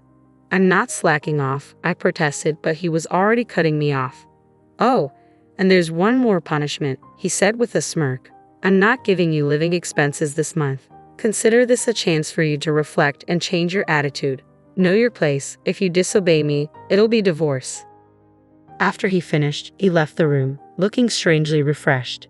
The word divorce echoed in my mind as I stared at his signature on the papers. I took a deep breath, wiping away my tears from the picture frame. "Mom, I've decided," I said quietly, resolve hardening within me. I spoke softly to the picture of my smiling mother, asking her to watch over me. Then, I kept quiet and carried on with my life. For a while, Dan continued to treat me like a servant, venting his anger on me regularly. I argued back occasionally, but mostly I endured in silence. One day, as Dan began his usual tantrum, complaining about the lukewarm salad and cold stew, I sighed inwardly and resolved to follow through with my plan. "You remember the deal, right? If I don't obey, it's divorce," I said. "Right, you remember that at least," he sneered. "If you don't want me to leave, reflect on your stupidity." He leaned back in his chair, smirking. "You're a bit weak upstairs, aren't you?" "What?" I replied, astonished. "Did you just say that?" He blinked in surprise at my response. "What did you just say?" Repeatedly saying divorce doesn't mean you're making a valid point, I said, unimpressed. "Your lack of vocabulary is quite sad." "What the heck? Let's just get a divorce," I said calmly. "I'm perfectly fine with it. I'll be a stranger to you, just as you wish." "Are you serious?" he stammered, his mouth agape. I smiled and delivered my farewell, watching as his anger faded into confusion. I had already moved all my belongings out. "If there's anything you don't need, just throw it away. Goodbye."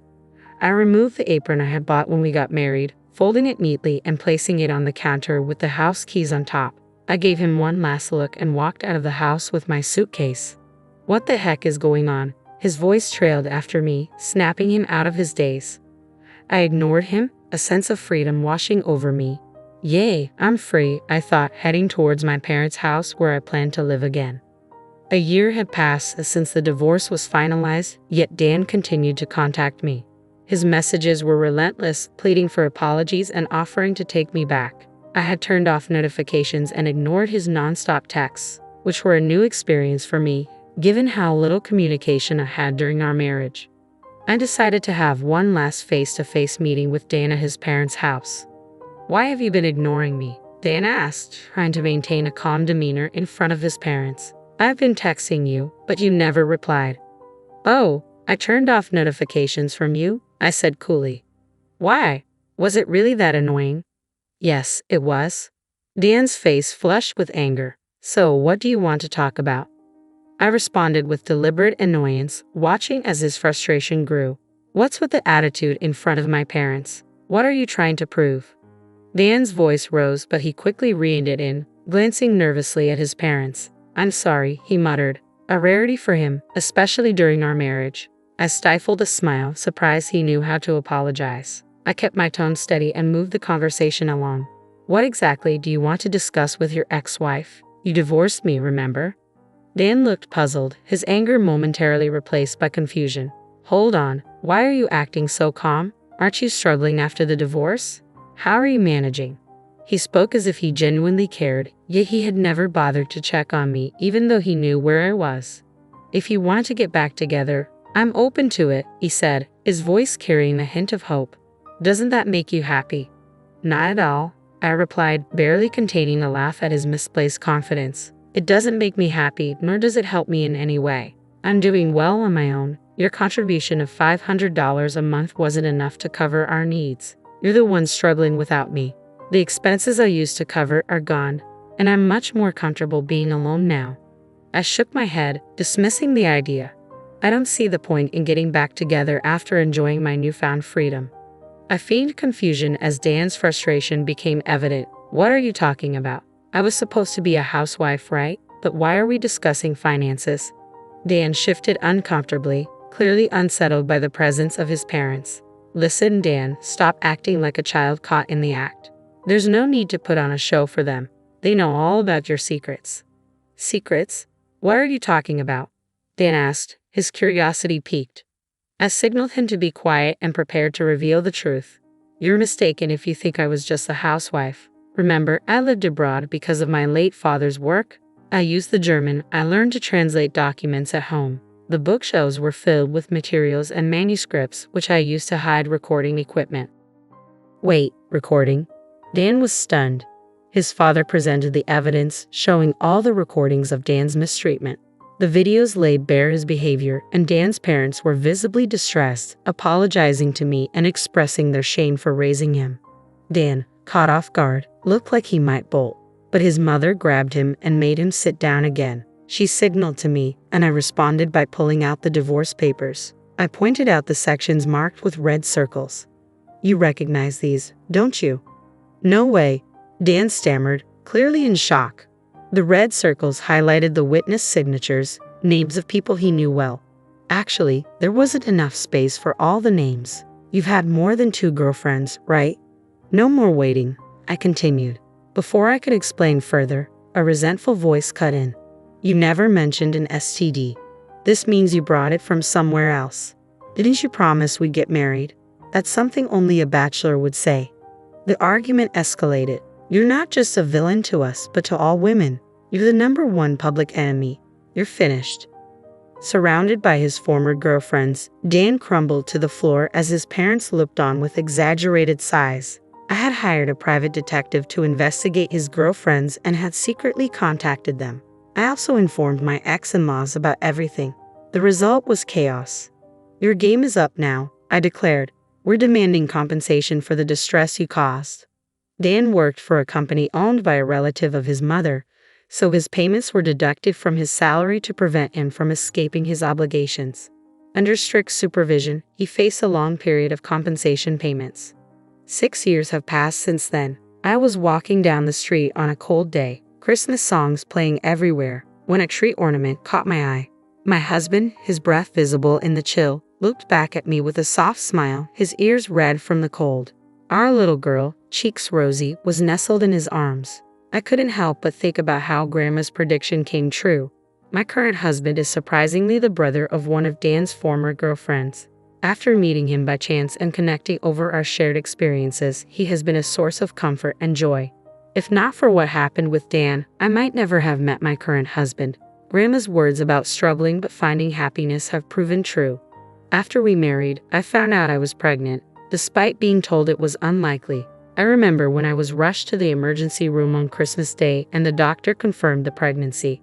My husband and I were overjoyed, jumping up and down, while the nurse tried to calm us down. It was a true Christmas miracle. As I snapped back to the present, my daughter clung to me in her fuzzy coat. Let's go home and have dinner. I prepared hot stew for this cold day. Sounds great. Yay, she cheered. Laughing, we held hands and walked home, the familiar Christmas song drifting in from somewhere nearby. Hello, I'm Kathleen, and I carry a vivid memory from a few months back that I feel compelled to share. It's a story about recognizing toxic behavior and the importance of standing up against it. I'm 31, and my immediate family includes my 34-year-old husband, Anthony, and our kitten. Anthony and I, high school sweethearts, tied the knot at a young age despite attending colleges in different states.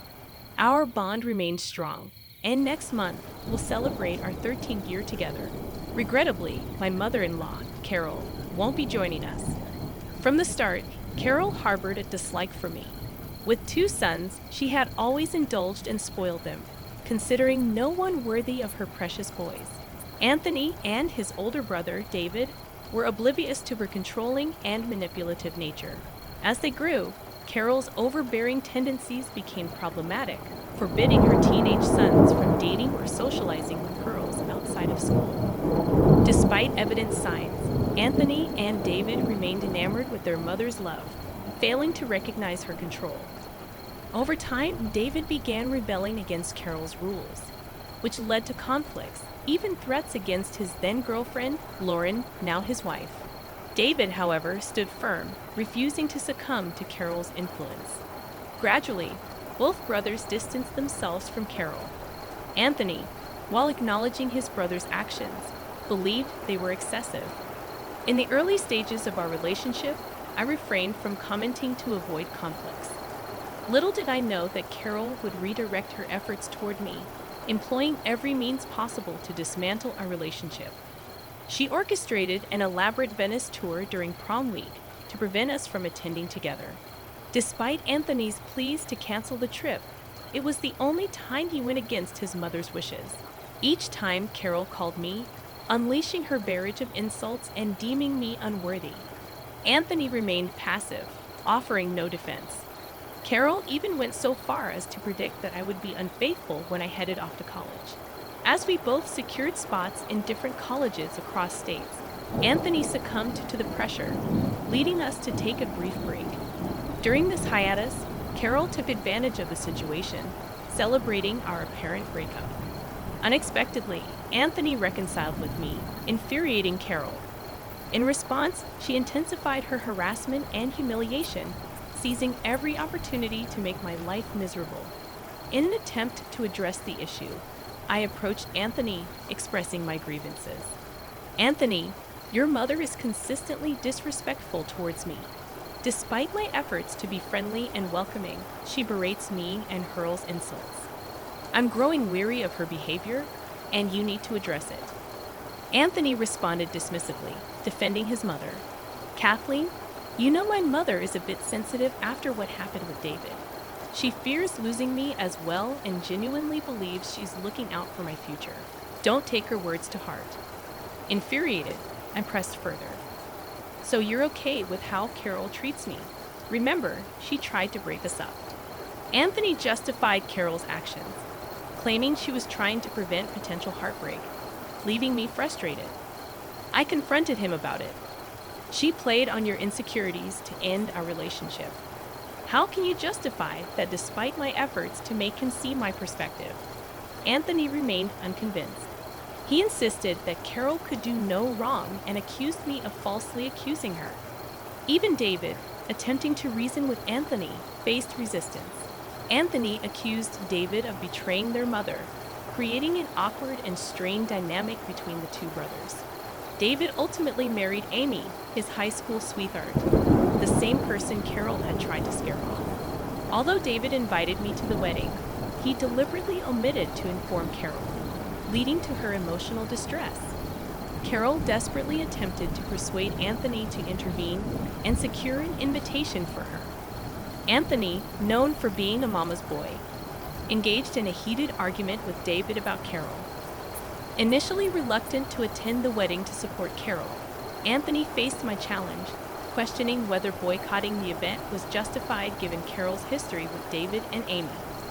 I pointed out Carol's persistent complaints about Amy supposedly taking David away from her during high school, attempting to defuse the situation. I asserted that it was a misunderstanding, acknowledging that mothers can sometimes become overly involved. I emphasized the importance of family, urging everyone to mend bridges and refrain from holding grudges. I reminded Anthony that the decision of whom to invite to the wedding rested with David and Amy. I emphasized the need to respect their autonomy, discouraging any requests. Despite my inability to attend the wedding, I expressed my concern that they might be making a mistake. Planning to RSVP the following day in the hope of influencing their decision, highlighting the potential consequences.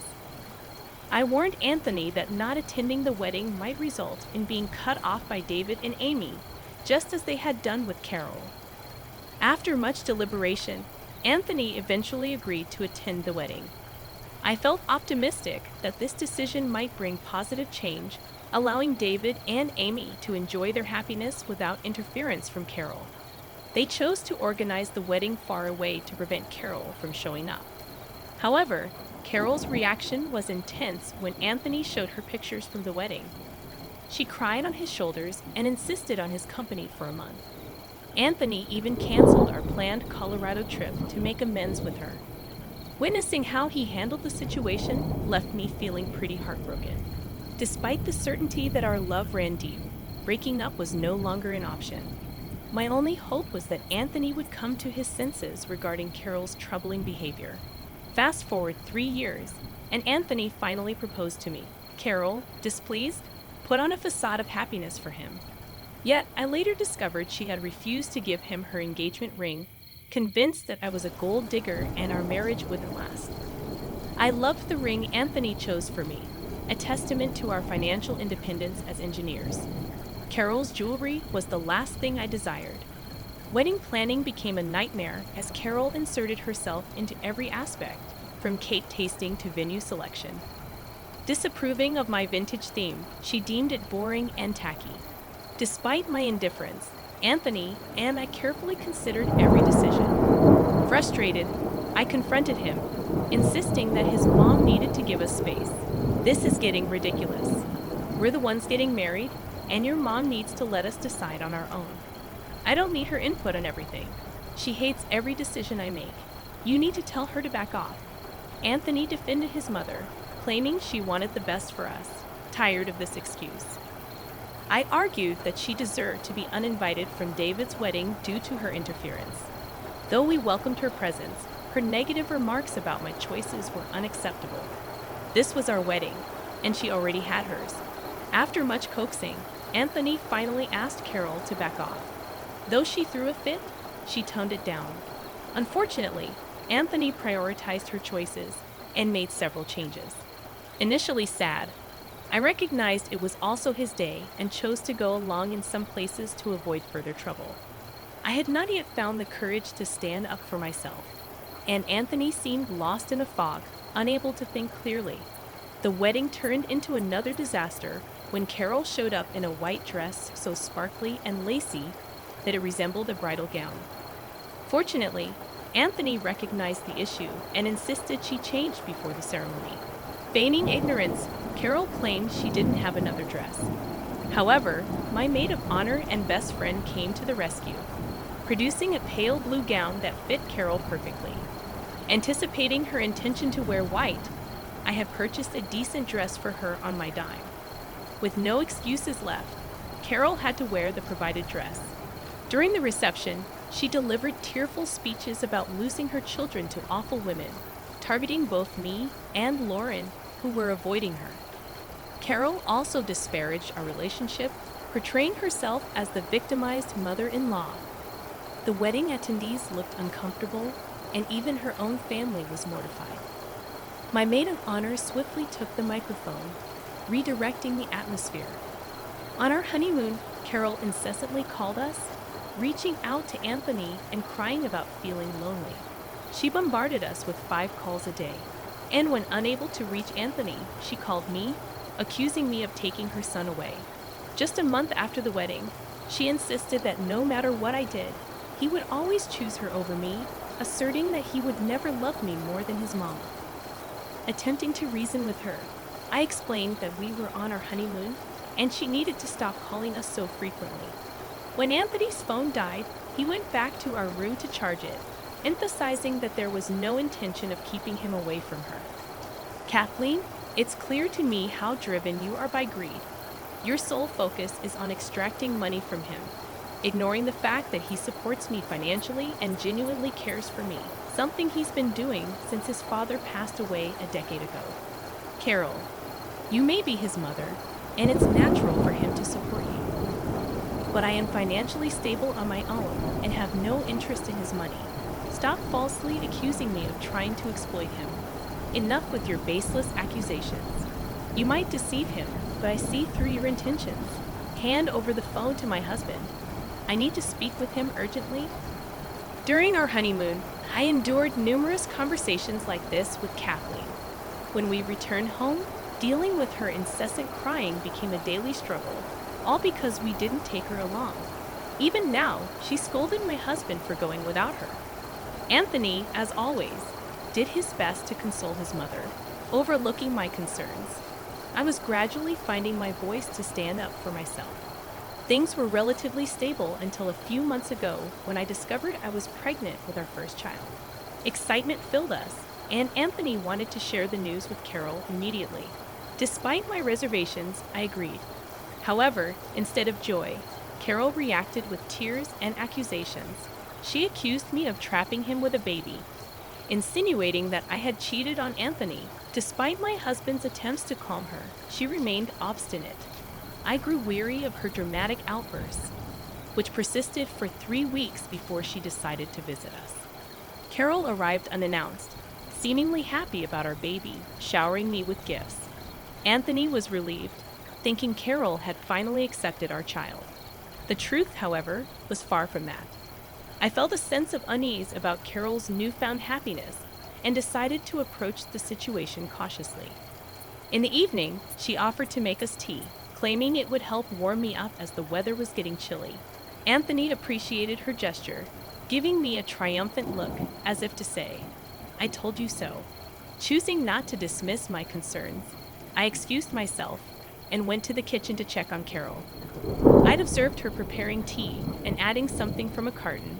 Both my husband and I are lactose intolerant, using a specific brand of oat milk for our tea. However, Carol was using a different carton that caught my attention.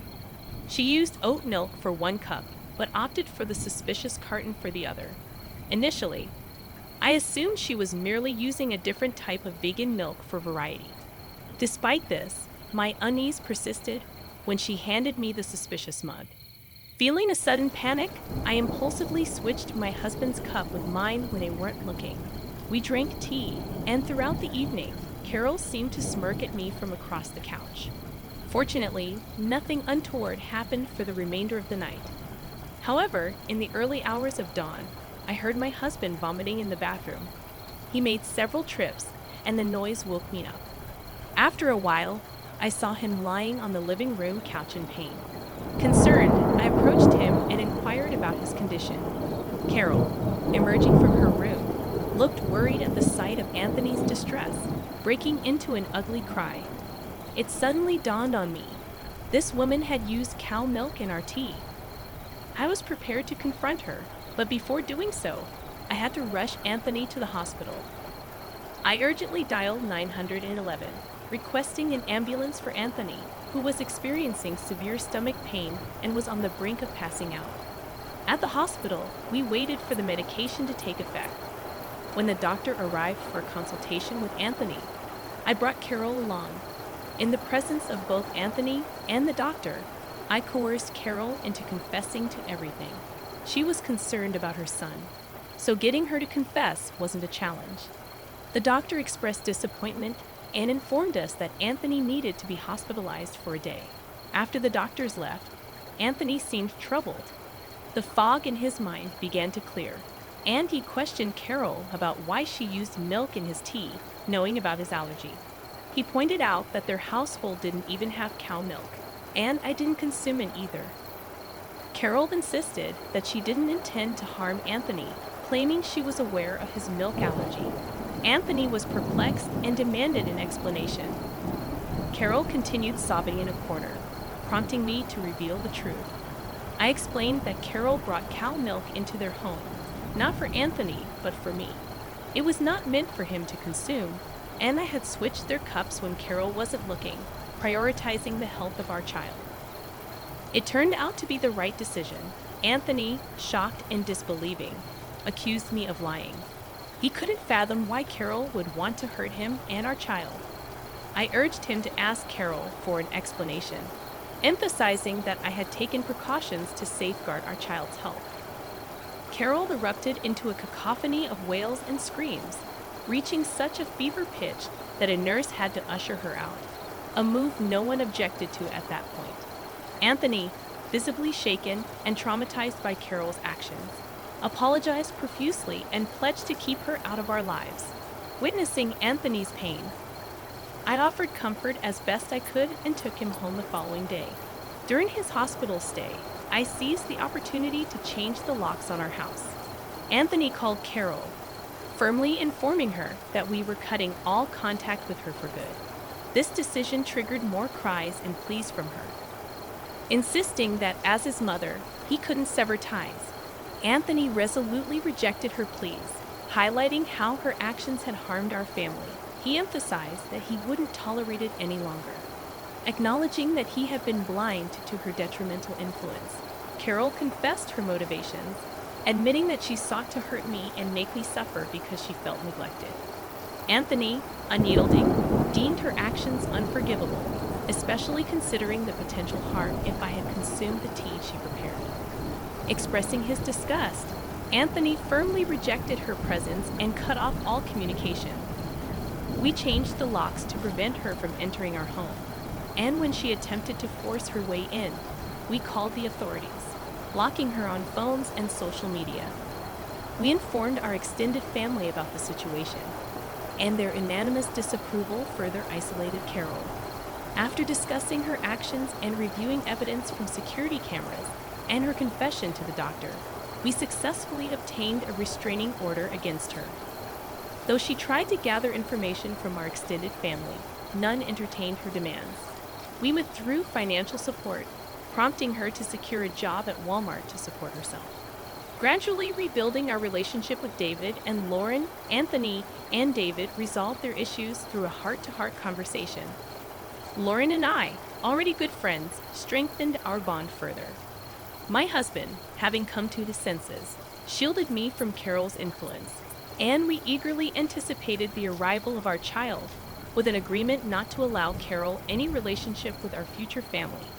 Enjoying the newfound peace in our household after Carol's departure, we considered moving to David City after our child's birth.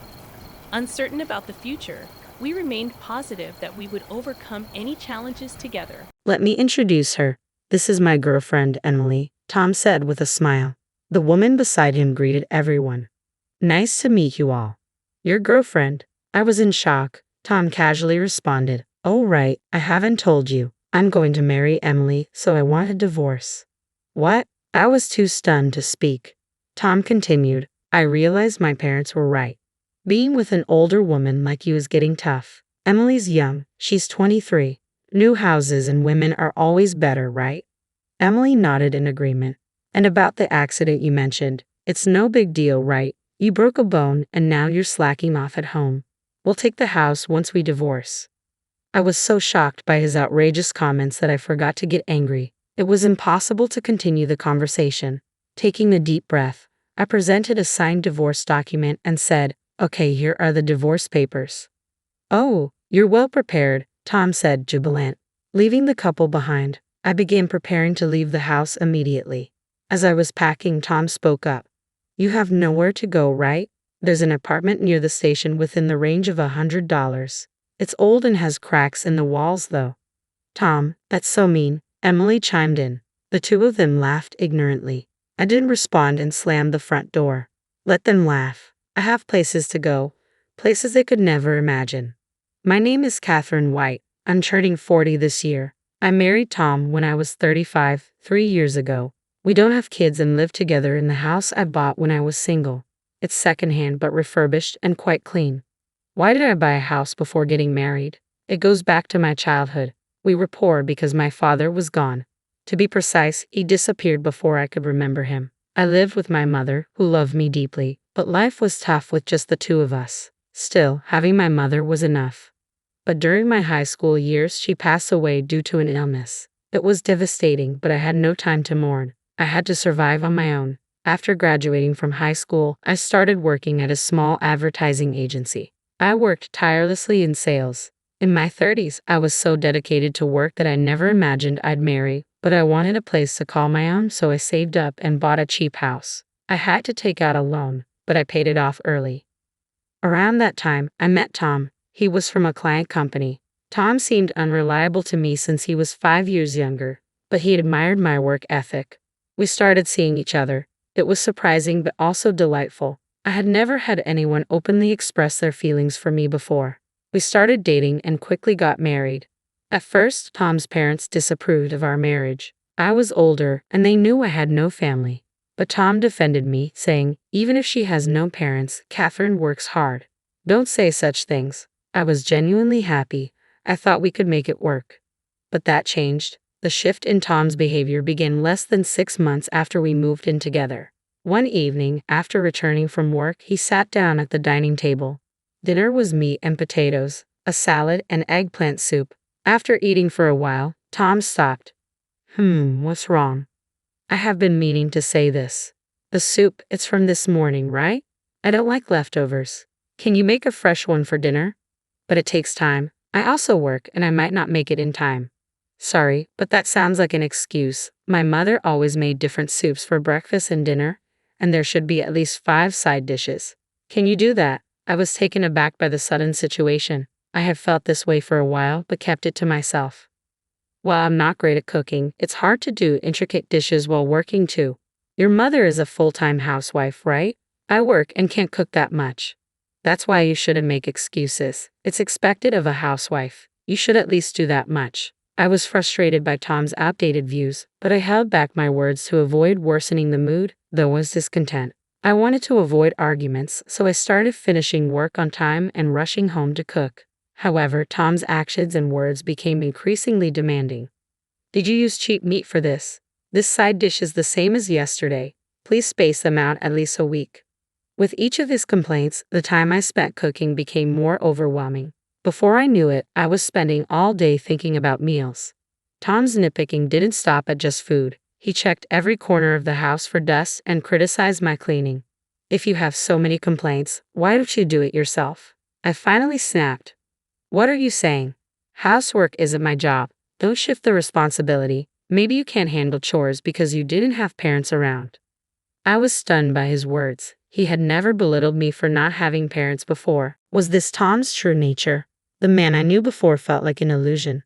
Regardless, I wished for the old Tom to return, but the situation only worsened. With Tom's endless demands, I was completely drained, and balancing work seemed impossible. On Tom's suggestion, I decided to quit my job.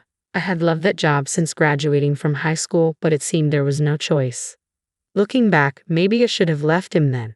But I had always prioritized work over romance and didn't know what a normal family looked like. I thought perhaps meeting Tom's demands was a housewife's duty. Maybe all I had to do was bear it a bit to maintain a peaceful home. Now that I was a full-time housewife, I had much more time for housework. Tom's complaints decreased, and I was genuinely relieved. I thought the problem was solved, but my friends knew Haas. It's so spacious and beautiful. The furniture was designed by famous designers, and the appliances are all luxury items, they said. Oh really? I casually responded, handing Tom a glass of water. But compared to that, our second-hand house is a bit lacking. I wish we could at least replace this cheap furniture, Tom remarked. Cheap? The furniture and appliances were from my single days, but they were still in good condition. They weren't luxury items, but they weren't cheap either. Moreover, when Tom moved in, he had said, "Let's keep using these appliances and furniture." I reminded him of that, but he brushed it off. But honestly, after living with it, I feel new furniture would be better, he said without hesitation. Even if you say that, the current ones are still usable, I softly pointed out. Tom suddenly looked at me with a mocking expression. That's the frugal side of you. I wonder if you're just naturally stingy. What? Why would you say that? Anyway, I've quit my job, so we don't have that kind of money. You quit your job because you wanted to, didn't you? But you? Yeah, it's always my fault, he muttered dismissively and staggered off to the bedroom. How could he say such things? Anger started to boil within me, but then I thought maybe he's just drunk. He's just being brave because he's drunk. Don't mind. However, even when he was sober, Tom's attitude was getting worse. Our conversations became more hostile, and every time he spoke, it was to complain about me. What on earth happened to him? Then, without telling me, Tom went ahead and bought new furniture. On top of that, it seems he also got new golf equipment. He looked at the golf clubs with satisfaction, clearly pleased with himself. Tom has a regular job, but he doesn't earn much. He probably took out a loan now that I can't work. I was worried about repaying the loan. Anxiety grew in my heart. Then an unexpected event occurred. As usual, I was on my way to the supermarket to buy ingredients for dinner. While walking on the road, a loud horn blared from behind. Immediately after, I felt a huge impact, and then darkness consumed my consciousness. When I came to, I was staring at an unfamiliar ceiling. It seemed I was lying down. I felt pain everywhere and couldn't move. What happened to me? I wondered aloud. Oh, Miss White, have you awakened? A voice said. Where am I? You're in the hospital. You were brought in after a traffic accident. Traffic accident? I remembered leaving the house, but nothing after that. I moved my head slightly, taking in the impersonal bed, the attached IV drip, and the woman in a nurse's uniform. Was this really a hospital? Looking outside, it was already dark. I had left the house around 2 p.m., so a lot of time had passed. Later, a doctor came and briefly explained the situation. It seemed I was hit by a car whose driver was not paying attention while I was on my way to the supermarket. I didn't have life-threatening injuries, but I had several fractures and needed to be hospitalized for a while. I never imagined being in a traffic accident. After receiving an explanation about the hospitalization, the nurse spoke up. "We've contacted your husband." From her hesitant expression, I had a bad premonition. I immediately called Tom. "Hello, Tom." "Yeah, Catherine. I got a call from the hospital. You had an accident. You're so clumsy. Come home quickly and make dinner." "What? I'm going to be hospitalized from now on." I couldn't understand what he was saying, and when I retorted, Tom shouted back, "Then what about the housework?" "What are you saying? Is the housework more important than me?" Unbelievable. He was more concerned about the housework than his wife's condition. I felt myself becoming increasingly angry, and it soon turned into a quarrel. Arguing any further would be pointless, so I hung up the phone, still frustrated. Lately, Tom had been more harsh in his words, but I never realized he could be this cold. That day, I was filled with anger and physical pain, making it hard to sleep. But as the days went by, my strength gradually returned, and I started rehabilitation. Initially, moving was tough, but it became surprisingly enjoyable as I got used to it. Lying in bed, I often found myself lost in thought, so rehab was a welcome distraction. However, since that incident, I hadn't heard from Tom. I thought talking to him would just anger me, so I ignored him. Around that time, I occasionally passed an elderly man in the hallway. He was well dressed, so he wasn't a patient. I assumed he was visiting someone and didn't give it much thought, but he seemed to be looking my way. "Are you Catherine White?" "Yes, I am. What can I do for you?" I answered cautiously. At that time, I had no idea that this man would change my fate. Eventually, after about a month in the hospital, I was discharged. I hadn't fully recovered, but I was told all patient care would surface. I was finally going home after a month away. My home felt oddly nostalgic, but that feeling was short-lived. The moment I opened the door, I felt something was off. There were unfamiliar shoes, heels with flashy pink ribbons. Could it be? Rushing into the living room, I braced myself for what I might find. I noticed the entire house had changed. Not just the furniture, but even the electronics had been replaced with brand new, high-end models. The curtains were different too, making it feel like someone else's house. "Ah, Catherine, you've been discharged." Tom emerged from the back, sitting casually. Next to him was a young woman. The woman with brown hair and a revealing outfit spoke lazily, "Welcome back." Who are you?" I was stunned. Tom smiled. "Oh, let me introduce you. This is my girlfriend, Emily." "Nice to meet you," she added. "Your girlfriend?" "Yeah, I guess I never mentioned it. I am planning to marry Emily, so I want a divorce." "What?" I was at a loss for words. I've come to realize that what my parents said was right. Without proper parents, you can't manage household chores or finances properly. I thought you being older would be reliable, but living with an aunt has become tough. Emily's young, just 23. New homes and women are always better, right? Right. Emily tilted her head in agreement. "And that accident of yours wasn't a big deal, right? Breaking a bone and then slacking on housework deserves a divorce. We'll be taking the house, by the way." Such outrageous statements left me too stunned to even get angry. Don't get me wrong, we're planning to buy a new house eventually, but this place is just a temporary one until then. When they say something as unreasonable as this, I lose all desire to even converse with them. The old Tom is gone. I've come to think of him as a monster, not a human with whom I can communicate. I shouldn't fight on the same level with them. I took a deep breath and presented a document. "Okay, here are the divorce papers." "Oh, you're well prepared." I had already signed the divorce papers in advance, considering the recent strange atmosphere.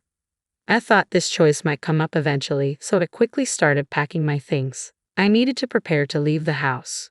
As I was busy, Tom spoke to me. "You don't have anywhere to go, right? There's an apartment near the station that rents for $100. It's run down and has cracks in the walls, though."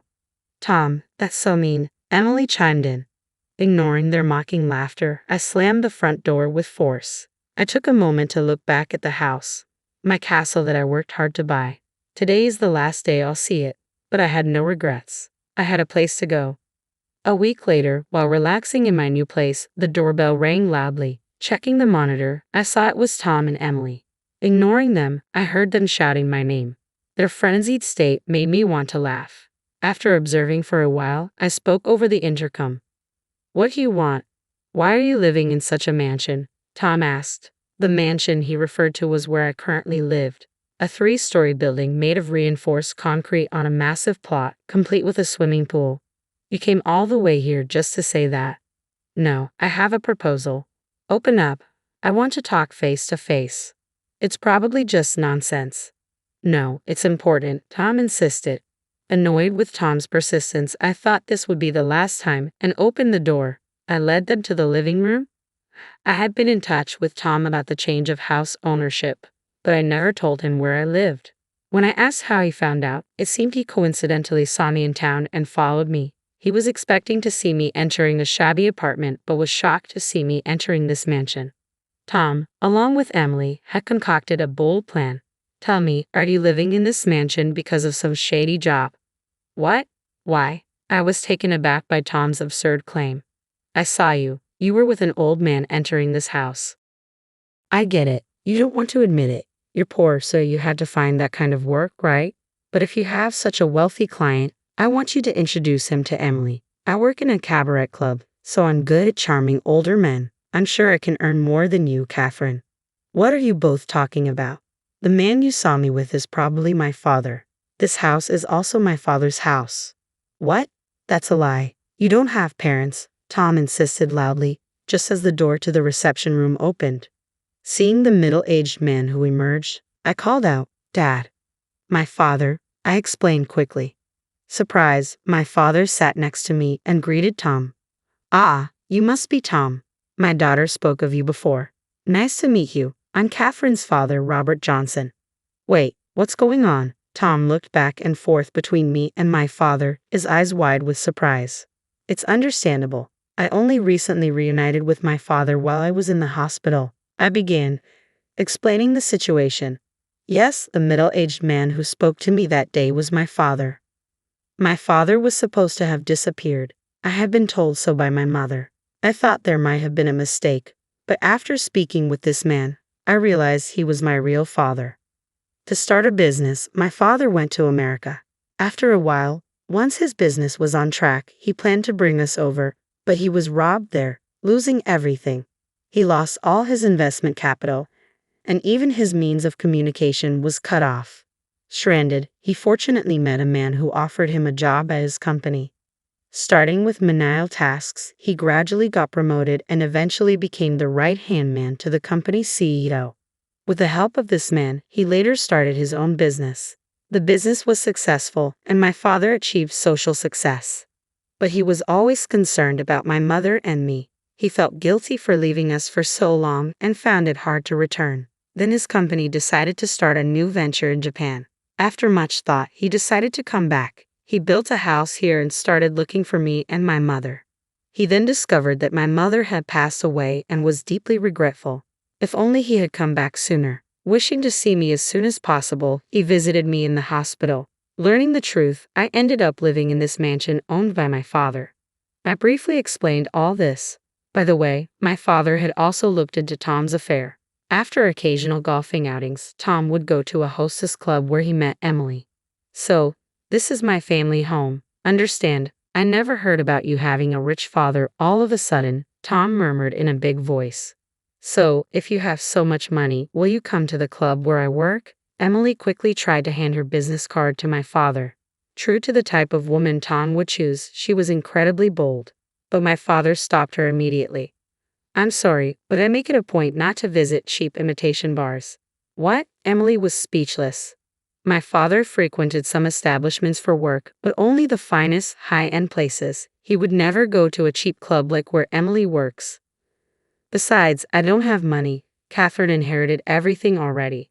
To the puzzled expressions of Tom and Emily, my father casually replied, around $800 million. It's the least I can do to make up for leaving her alone all this time. The two of them were dumbfounded, their mouths agape. I've heard about you from Catherine, especially your insults, my father continued. She worked hard, scrimping and saving from her meager salary to buy that house. She also did her best with household chores. Having no mother, she probably didn't get a chance to learn from anyone, yet you disparaged her and trampled on her feelings. I can't forgive you, especially when you cheated on her while you were married. If it comes to that, I can sue you. But Tom attempted to interject. Catherine's struggles were partly my fault too, my father continued, cutting him off. You mocked me for being poor and for not having parents. I'm fed up with someone like you who lacks compassion. Never come back to this house again. Goodbye. Is there anything else you need? If you're done, can you leave? I added firmly. Ha! Help! Tom and Emily screamed and ran away. Watching them go, my dad and I shared a laugh. It had been a while since I'd laughed so much. I knew I probably wouldn't see those two again. I could finally live in peace. Later, I found out about their subsequent misfortune. A typhoon hit the region where Tom and Emily lived, bringing heavy rain that flooded houses near overflowing rivers. Fortunately, my area wasn't affected, but their house suffered severe damage. Tom and Emily fled, but their expensive furniture, brand new golf equipment, and Emily's luxury items were all waterlogged. The house's pillars had rotted from being soaked for so long. With no place to stay, the two seemed to live in shelters for a while. Tom's family home was far away, and Emily's family situation was worse. Her parents were gambling addicts living in a tiny apartment. Emily, who worked at a nightclub, spent all her money. Tom was also in debt from buying expensive things. Tom, who relied on women for money, was now in trouble. The two, having no other options, had to move into a cheap apartment near the station that he had once told me about. It was ironic that Tom, who once mocked others, ended up living there. What you do to others will come back to you, I reflected. Unless they truly repent, they won't find peace. Meanwhile, I was thinking of job hunting since leaving my previous company. When I talked to my father about this, he offered me a position at his company. The job is in sales like before, and it's fulfilling. I'm still learning, but I work hard every day to be valuable. At my father's mansion, we often host home parties for business associates. My sales experience helps, and I can talk freely with anyone. I plan to work abroad in the future, so I'm also studying English. My father often tells me, "You look livelier now compared to when we reunited." It feels like a lie that I used to be so irritated every day when I was with Tom. Life is unpredictable, I concluded. Even if times are tough, they won't last forever. If you keep looking forward, someone will always be watching over you. I believe that, and I want to keep living brightly.